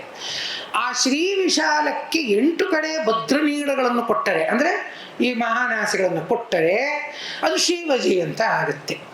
ಅಲ್ಲಿಗೆ ಶಿಖರದ ಆಕಾರ ವೃತ್ತವಾದ ತಕ್ಷಣ ಅದಕ್ಕೊಂದು ಹೆಸರು ಬಂತು. ಇವಾಗ ಎಲ್ಲೂ ಅವರು ವೇಸರ ಶಿಖರ ಹಾಕುವಂತಲೂ ಹೇಳಿಲ್ಲ. ಶಿಖರ ವೃತ್ತಾಕಾರವಾಗಿರೋದ್ರಿಂದ ವೇಸರ ವರ್ಗದಲ್ಲಿ ಬರತಕ್ಕಂತಹ ಶಿಖರ ಅಂತಲೂ ಪ್ರಸ್ತಾಪ ಮಾಡಲ್ಲ. ಇದು ಮುಂದಕ್ಕೆ ಏನಾಗುತ್ತೆ, ಏಕತಲ ವಿಮಾನದ 2 ದೃಷ್ಟಾಂತ ಕೊಟ್ಟಿದ್ದೀನಿ. ಈ ಥರ ಏಕತಲದಲ್ಲಿ ಸುಮಾರು ಒಂದು 9 ಪ್ರಕಾರಗಳನ್ನು ವಿವರಿಸುತ್ತೆ ಮೈಮತ ಮತ್ತು ಇದು. ನಂತರ ಇದು ನೋಡಿ, ಗ್ರೀವ ಮತ್ತು ಸ್ತೂಪಿ ಶಿಖರ ಅಷ್ಟಾಕ್ಷರವಿದ್ದರೆ ವಿಷ್ಣುಕಾಂತ ಅಂತ ಕರೀಬೇಕು ಅಂತ ಹೇಳುತ್ತೆ. ಅದು ವೇದಿಯ ಮೇಲೆ ನಿರ್ಮಾಣವಾಗಬೇಕು. ನೋಡಿ, ವೇದಿ ಇದೆ, ವೇದಿ ಮೇಲೆ ನಿರ್ಮಾಣವಾಗಿದೆ. ಇದು ಚಾಮುಂಡೇಶ್ವರಿ ಬಸದಿಯ ಒಂದು ಉತ್ತಮವಾದಂಥ ಒಂದು ಉದಾಹರಣೆ, ನಿದರ್ಶನ. ಅಂದರೆ ಇವಾಗ ನಮಗೆ ವಿವರಣೆಗೆ ಒಂದು ದೃಷ್ಟಾಂತ ಇದೆ. ಏನೋ ಗ್ರಂಥದಲ್ಲಿ ಬರೆದಿದ್ದಾರೆ, ನಮ್ಗೆ ಅದೇನೋ ಸಿಕ್ತಿಲ್ಲ ಅನ್ನೋ ಒಂದು ಪರಿಸ್ಥಿತಿ ಇಲ್ಲ. ಮುಂದಕ್ಕೆ ಇದೆರಡು ಇವಾಗ ನಮ್ಮ ಬೇಗೂರ್ಲಿರ್ತಕ್ಕಂಥ ಚೋಳೇಶ್ವರ ನಾಗೇಶ್ವರ ದೇವಾಲಯ. ಇವಾಗ ಇಲ್ಲಿ ನೋಡಿ, ಇಲ್ಲೇನಾಗುತ್ತೆ, ದ್ವಿತಲ ಸ್ವಸ್ತಿಕ ವಿಮಾನ. ಸ್ವಸ್ತಿಕ ವಿಮಾನದ ಲಕ್ಷಣವೇನು? ಚತುಷ್ಕೂಟ, ಚತುಶ್ಶಾಲ, ಅಷ್ಟಪಂಜರ ಮತ್ತು 48 ಅಲ್ಪನಾಸಿಗಳು. ಇದು ದ್ವಿತಲಕ್ಕೆ. ಸೊ 48 ಅಲ್ಪನಾಸಿಗಳನ್ನು ಪಕ್ಕಕ್ಕೆ ನಾನು ಎಣಿಸೋಕೆ ಸ್ವಲ್ಪ ಇದಾಗುತ್ತೆ. ಇವಾಗ ಇದರಲ್ಲಿ ನೋಡಿದ್ರೆ ಅಂದರೆ ಚತುಶ್ಶಾಲ, ಚತುಷ್ಕೂಟ 4 ಶಾಲೆಗಳು ಕಾಣುತ್ತವೆ. ಇದೊಂದು ಶಾಲೆ, ಇಲ್ಲಿ 4 ಶಾಲೆ, 4 ಕೂಟಗಳು, ಇಲ್ಲಿ 2 ಪಂಜರಗಳು, ಒಂದೊಂದು ಶಾಲಕ್ಕೂ ಈ ಕೆಲಸ 8 ಪಂಜರಗಳಾಗಿವೆ. ಇದಿಷ್ಟು ಇದ್ದು ಶಿಖರ ವೇದಾಶ್ರವಾಗಿದ್ದರೆ, ವೇದಾಶ್ರ ಅಂದ್ರೆ ಏನು, 4 ಕೋಣ ಬ್ರಹ್ಮಚ್ಛಂದವಾಗಿದ್ದರೆ ಅದನ್ನು ಸ್ವಸ್ತಿಕ ಅನ್ನಿ. ತದೇವ ಲಕ್ಷಣೆ ವೃತ್ತ ಶಿಖರಂ ಮಂದರ ಲಕ್ಷಣವಾಗೋಗುತ್ತೆ. ಇವಾಗ ಇದು ಸ್ಪಷ್ಟವಾಗಿದೆ. ಸ್ಪಷ್ಟವಾಗಿ ಏನು ಹೇಳ್ತಾನೆ? ಚತುಶ್ಶಾಲ, ಚತುಷ್ಕೂಟ, ಅಷ್ಟಪಂಜರ ಕಾಣುತ್ತೆ, ಇಷ್ಟು ಲಕ್ಷಣಗಳು ಕಾಣುತ್ತೆ. ವೇದಿ ಇದೆ, ಗ್ರೀವ ಇದೆ. ಗ್ರೀವಸ್ಯೋಪರಿ ಗ್ರೀವ ಮತ್ತು ಶಿಖರ ಇಲ್ಲಿ ವೃತ್ತ ಆಗೋಯ್ತು. ವೃತ್ತವಾಗಿದ್ದರೆ ಆ ವರ್ಗಕ್ಕೆ ಹೆಸರು ಮಂದರ ಅಂತ ಹೇಳ್ತಾರೆ. ಈಗ ಇಲ್ಲಿ ಎಲ್ಲೋ ಉಲ್ಲೇಖ ಇದು ವೇಸರ ವರ್ಗಕ್ಕೆ ಸೇರುತ್ತೆ, ಅದನ್ನು ವೇಸರ ಅಂತ ಪರಿಗಣಿಸಿ ಅಂತ ಹೇಳಿರೋದು ನಮಗೆ ಕಾಣುವುದಿಲ್ಲ. ಹಾಗಾದ್ರೆ ಇವಾಗ ಗ್ರೀವಸ್ಯೋಪರಿ ವೃತ್ತ ವೇಸರವಾದರೆ ಇದನ್ನು ಎಲ್ಲಿ ವರ್ಗೀಕರಿಸುವುದನ್ನು ಮಂದರ ಅನ್ನೋಡುವ ಅಥವಾ ವೇಸರಾಂತರ್ಗತ ಮಂದರ ಅನ್ನಬೇಕು. ಇವೆಲ್ಲ ಒಂದು ಈ ವಿವರಣೆ ಸ್ಪಷ್ಟವಾಗಿದೆ. ಇದು ನಮಗೆ ಹಲವಾರು 4 ತಲಗಳವರೆಗೂ ಗುರುತಿಸೋದಕ್ಕೆ ಸಿಗುತ್ತೆ. ಆದರೆ ಶಾಸ್ತ್ರಗ್ರಂಥಗಳಲ್ಲಿ ಕೆಲವು ಸ್ಪಷ್ಟವಾಗಿ ಹೇಳ್ತಿದ್ರು ಅನ್ನೋದಕ್ಕೆ ಈ ಶ್ಲೋಕಗಳನ್ನು ಉದಾಹರಣೆಯಾಗಿ ಕೊಡ್ತೇನೆ. ಉದಾಹರಣೆಗೆ ಪಾದ್ಮ ಸಂಹಿತೆ ಮತ್ತು ಕಾಶಿಪಶಿಲ್ಪ ಶಾಸ್ತ್ರ ಏನು ಹೇಳುತ್ತೆ? ಅಧಿಷ್ಠಾನಗಳಲ್ಲಿ ಪ್ರಧಾನವಾಗಿ ಎರಡು ಭೇದಗಳು, ಒಂದು ಪಾದಬಂಧ, ಇನ್ನೊಂದು ಪ್ರತಿಬಂಧ. ಪದ್ಮ ಸಂಹಿತೆ ಹೇಳುತ್ತೆ, ಕಾಶಿಪಶಿಲ್ಪ ಶಾಸ್ತ್ರ, ಇದು ಪ್ರಧಾನ ಭೇದಗಳು. ಇದರಲ್ಲಿ ಅಲಂಕರಣ ಅಥವಾ ಜೋಡಣೆ, ಎತ್ತರ, ಇದರ ಆಧಾರಗಳ ಮೇಲೆ ಉಪಭೇದಗಳನ್ನು ನಾವು ಗುರುತಿಸಬಹುದು ಅಂತ ಅದನ್ನು ವಿವರಿಸುವಾಗ ಏನು ಹೇಳುತ್ತೆ? ಇವಾಗ ಇದರಲ್ಲಿ ನೋಡಿ, ಪುಷ್ಪಣಮಾಖ್ಯಾತಂ ಪಾದಬಂಧೇತು ಭೇದಿತಂ ಅಂತ ಹೇಳಿದೆ. ಮತ್ತು ಇದನ್ನೇ ಪ್ರತಿಬಂಧದ ಭೇದಂಶ ಶ್ರೀಬಂಧಂ ತದುದಾಕೃತಂ ಅಂತ ಬರುತ್ತೆ. ಅಂದರೆ ಅವರು ಭೇದ ಮಾಡಿ ಅದರ ಉಪಭೇದಗಳನ್ನು ಹೇಳುವಾಗ ವರ್ಗೀಕರಣ ಬಹಳ ಸ್ಪಷ್ಟವಾಗಿದೆ. ಸೊ ಇವಾಗ ದ್ರಾವಿಡ, ನಾಗರ, ವೇಸರ ಅನ್ನೋ ವರ್ಗೀಕರಣ ಅಷ್ಟು ಸ್ಪಷ್ಟವಾಗಿ ಗ್ರಂಥಕರ್ತನಿಗಿದ್ದಿದ್ರೆ ಇದೇ ಕ್ರಮವನ್ನು ಅಲ್ಲಿಗೆ ಅನ್ವಯಿಸ್ಕೋಬೇಕಾಗಿತ್ತು. ಸೊ ಈ ಮಂದ್ರ ಪ್ರಾಸಾದ ಅನ್ನತಕ್ಕಂಥದ್ದು ವೇಸರ ವರ್ಗಕ್ಕೆ ಸೇರ್ತಕ್ಕಂಥದ್ದು ಅಂತ. ಹಾಗಾಗಿ ಈ ನಾಗರ, ದ್ರಾವಿಡ, ವೇಸರದ ಈ ಶಾಸ್ತ್ರ ಗ್ರಂಥಗಳನ್ನೇ ಹಿಡ್ಕೊಂಡು ಒಂದು ಮುಂಡವಾದ ಇದೆಯಲ್ಲ, ಅದನ್ನು ಸ್ವಲ್ಪ ಕೈ ಬಿಟ್ಟು ಅನ್ವಯಾರ್ಥವನ್ನು ತಿಳ್ಕೊಂಡು ಇನ್ನೂ ಹೆಚ್ಚು ಗ್ರಂಥಗಳ ಅವಲೋಕನ ಮಾಡಿದಾಗ ಎಲ್ಲೋ ನಮಗೆ, ಯಾಕೆಂದರೆ ಸಹಸ್ರಾರು ಗ್ರಂಥಗಳಿವೆ, ಹಸ್ತಪ್ರತಿ ರೂಪದಲ್ಲಿರೋ ಗ್ರಂಥಗಳಿವೆ, ಎಲ್ಲೋ ಒಂದು ಕಡೆ ಒಂದು ಇದನ್ನು ನಾವು ನೋಡ್ಬೋದು. ನಾ ಹೇಳಿದ ಹಾಗೆ ವೇಸರ ಶಬ್ದದ ಪ್ರಯೋಗ ನಿಮಗೆ ಸಿಗುವುದು ಮೈಮತ ಅಂತಹ ವಿಂಧ್ಯಾಚಲದ ದಾಕ್ಷಿಣಾತ್ಯ ಗ್ರಂಥಗಳಲ್ಲಿ ಮತ್ತು ನಾಗರ, ದ್ರಾವಿಡದ 2 ಪದಗಳು ಔತ್ರೇಯ ಗ್ರಂಥಗಳಲ್ಲಿ ಸಿಗುತ್ತೆ. ಇದಲ್ಲದೆ ನಮಗೆ ಇದೆಲ್ಲರಿಗೂ ಪರಿಚಿತವಿರುತ್ತೆ, ಹಲವಾರು ಶಾಸನಗಳಲ್ಲಿ ಭೂಮಿಜ, ವೇಸರ, ನಾಗರ, ದ್ರಾವಿಡ ಇದೆಲ್ಲ ಸಿಕ್ಕಿರೋದು ನಾವು ನೋಡಿದ್ದೇವೆ. ಈಗ ಹತ್ತಿರದಲ್ಲಿ ಒಂದು ಪ್ರಯೋಗ ಅಷ್ಟೇ, ಇದು ಅಷ್ಟೇ ಹೇಳಿದಾಗೆ ಇದು ಮಿತ್ತಮನ್ನೋ ತೀರ್ಮಾನ ಅಲ್ಲ. ವೇಸರ ಅನ್ನೋದನ್ನು ನಾವು ಹೇಗೆ ಗುರುತಿಸಬಹುದು ಅನ್ನೋದು ಒಂದು ಪ್ರಾಯೋಗಿಕ ಯತ್ನ. ಏನು ಅಂದರೆ, ವೇಸರ ಅನ್ನತಕ್ಕಂಥ ಪದದ ಶಬ್ದ ಏನು, 2 ಜಾತಿಗಳ ಮಿಶ್ರ ಜಾತಿ, ಅದರ ಉಗಮ ವೇಸರ. ಅದನ್ನೇ ನಾವು ಇವತ್ತು ಹೇಸರಗತ್ತೆ ಅಂತ ಕರಿತೀವಲ್ಲ, ಕುದುರೆ ಮತ್ತು ಕತ್ತೆಯ ಸಮ್ಮಿಶ್ರಿತ ತಳಿ ವೇಸರ ಅನ್ನೋದ್ರಿಂದಲೇ ಬರೋದು, ವೇಸ ಸಮ್ಮಿಶ್ರಿತ. ಅದರಲ್ಲಿ ಏನು ಹೇಳ್ತಾರೆ, ದ್ರಾವಿಡ ಮತ್ತು ನಾಗರ ಲಕ್ಷಣಗಳಿರಬೇಕು. ಇದೊಂದು ಸ್ಥೂಲ ವ್ಯಾಖ್ಯೆ.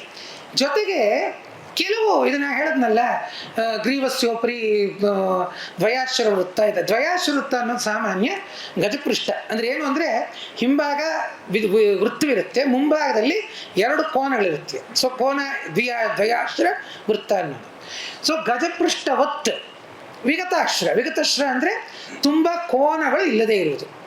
ಇದನ್ನು ನಾವು ವೇಸರಕ್ಕೆ ಸಮೀಪವಾದ ವ್ಯಾಖ್ಯೆ ಅಂತ ಸ್ವೀಕರಿಸುವುದಾದರೆ ನಮಗೇನಾಗತ್ತೆ, ಈ ಹೊಯ್ಸಳರ ಕೆಲವು ನಕ್ಷತ್ರಾಕಾರದ ದೇವಾಲಯ ಎಲ್ಲ ಅಲ್ಲ. ಯಾಕೆಂದರೆ ಮೊದಲೆತ್ಕೊಳತ್ಲು ಇನ್ನೊಂದು ಗಂಧಲ ಸಾಮಾನ್ಯರಲ್ಲೂ ವಿದ್ವಾಂಸರಲ್ಲಿರೋದು, ಎಲ್ಲ ಹೊಯ್ಸಳ ದೇವಾಲಯಗಳು ನಕ್ಷತ್ರಾಕಾರ ಅಂದ್ಬಿಡ್ತಾರೆ. ಎಲ್ಲ ದೇವಾಲಯಗಳಲ್ಲ, ಕೆಲವೇ ದೇವಾಲಯಗಳು ನಕ್ಷತ್ರಾಕಾರ. ಆ ನಕ್ಷತ್ರಾಕಾರವನ್ನು ಬಹಳ ಕೂಲಂಕಷವಾಗಿ ನಾವು ಗುರುತಿಸಬೇಕು. ಎಲ್ಲನೂ ನಕ್ಷತ್ರಾಕಾರವಲ್ಲ. ಆ ನಕ್ಷತ್ರಾಕಾರದಲ್ಲಿ ಗಜಪೃಷ್ಠವತ್ ಗಜಪೃಷ್ಠಾಕಾರ ಅಂತ ಹೇಳ್ತಕ್ಕಂಥದ್ದನ್ನು ನಾವು ಈಗಲೂ ನೋಡ್ಬೋದು. ಯಾಕೆಂದರೆ ಇಲ್ಲಿ ನೋಡಿ, ಗಜಪೃಷ್ಠದ ರೀತಿ ಇದೆ, ಹಿಂಭಾಗದಲ್ಲಿ ಇದು ಇದೆ, ಅಷ್ಟರಗಳೆರಡು ಕೋನಗಳು ನಮಗೆ ಕಾಣುತ್ತವೆ. ಮತ್ತು ಗಜಪೃಷ್ಠ ಅಂದರೆ ಏನು ಅಂದರೆ ಬರೀ ಹಿಂಭಾಗ ವೃತ್ತವಾಗಿದ್ದರೆ ಸಾಕು, ಏರು ವಿನ್ಯಾಸದಲ್ಲಿ ಕೂಡ ನಿಮಗೆ ಆ ಭಾಗ ಕಾಣಬೇಕು. ಉತ್ತಮ ಉದಾಹರಣೆ ನೀವು ನೋಡಬೇಕು ಅಂದರೆ ಗುಡಿಮಲ್ಲ ಪರಶುರಾಮೇಶ್ವರ ದೇವಾಲಯವನ್ನು ನೋಡಿದಾಗ ಅದು ಹೇಗೆ ಉಪಾನದಿಂದ ಹಿಡಿದು ಒಂದು ರೀತಿ ಆಗಿ ಹೋಗಿ ಮೇಲ್ಗಡೆ ಅದು ಇದಾಗುತ್ತೆ ಅನ್ನೋದು ಸ್ಪಷ್ಟವಾಗಿ ಕಾಣುತ್ತೆ. ಸೊ ಇದು ಸೋಮನಾಥಪುರದ ದೇವಾಲಯದಲ್ಲಿ ಒಂದು ದೃಷ್ಟಾಂತಕ್ಕೆ ತೆಗೆದುಕೊಂಡಿರೋದು. ಮತ್ತು ದ್ರಾವಿಡ ನಾಗರ ಲಕ್ಷಣಗಳನ್ನು ನೀವು ನೋಡಿದಾಗ ಏನಾಗುತ್ತೆ, ದ್ರಾವಿಡದ ಲಕ್ಷಣಗಳೇನು ಅಂದರೆ ಸಾಮಾನ್ಯವಾಗಿ ಷಡ್ವರ್ಗಗಳನ್ನು ಜೋಡಿಸುವಾಗ ಒಂದರ ಮೇಲೆ ಒಂದು ಅಡ್ಡರೇಖೆಗಳಲ್ಲಿ ಜೋಡಿಸಿರ್ತಾರೆ ಜೋಡಣೆ. ನಾಗರದ ಲಕ್ಷಣ ಲಂಬರೇಖೆಗಳಾಗಿ ನಾವು ನೋಡ್ತೇವೆ, ರೇಖಾನಾಗರ ಅಂತ ಹೇಳಿದಾಗ. ಇವಾಗ ಇದನ್ನು ನೀವು ಗಮನಿಸಿದಾಗ ಈ ವರ್ಗಗಳು ಅಡ್ಡರೇಖೆಗಳಾಗಿರೋದು ನೋಡ್ತೇವೆ. ಆದರೆ ಈ ನಕ್ಷತ್ರದ ಒಂದೊಂದು ಪ್ರತಿರಥವನ್ನು ಗಮನಿಸಿದಾಗ ಇಲ್ಲಿಂದ ಅಲ್ಲಿವರೆಗೂ ಲಂಬರೇಖೆ ಇರೋದು ನೋಡ್ತೇವೆ. ಅದರಿಂದ ನಾಗರ ವೇಸರದ ಮಿಶ್ರ ಲಕ್ಷಣಗಳು ಗಜಪೃಷ್ಠಾಕಾರವನ್ನು ಹೋಲತಕ್ಕಂಥದ್ದು ಮತ್ತು ತಕ್ಕ ಮಟ್ಟಿಗೆ ಅದು ಏನು ಹೇಳ್ತೀರಿ ಒಂದು ವೇಸರ ಲಕ್ಷಣಗಳನ್ನು ಇದರಲ್ಲಿ ಗುರುತಿಸ್ಬೋದು. ಇದೊಂದು ಪ್ರಾಯೋಗಿಕ ಯತ್ನ ಅಷ್ಟೇ. ಮುಂದಕ್ಕೆ ಇದೇ ಸಾಧವಾದರೂ ಸಂತೋಷ, ಅಥವಾ ಇನ್ನೂ ಬೇರೆ ಸ್ಪಷ್ಟವಾದಂಥ ವ್ಯಾಖ್ಯೆಗಳು ನಮಗೆ ಮುಂದಿನ ಸಂಶೋಧನೆಗಳು ಸಿಕ್ಕಿದ್ರು ಸಂತೋಷ ಅಂತ ಹೇಳಿ ಇದನ್ನು ನಾನು ಪೂರೈಸ್ತೇನೆ.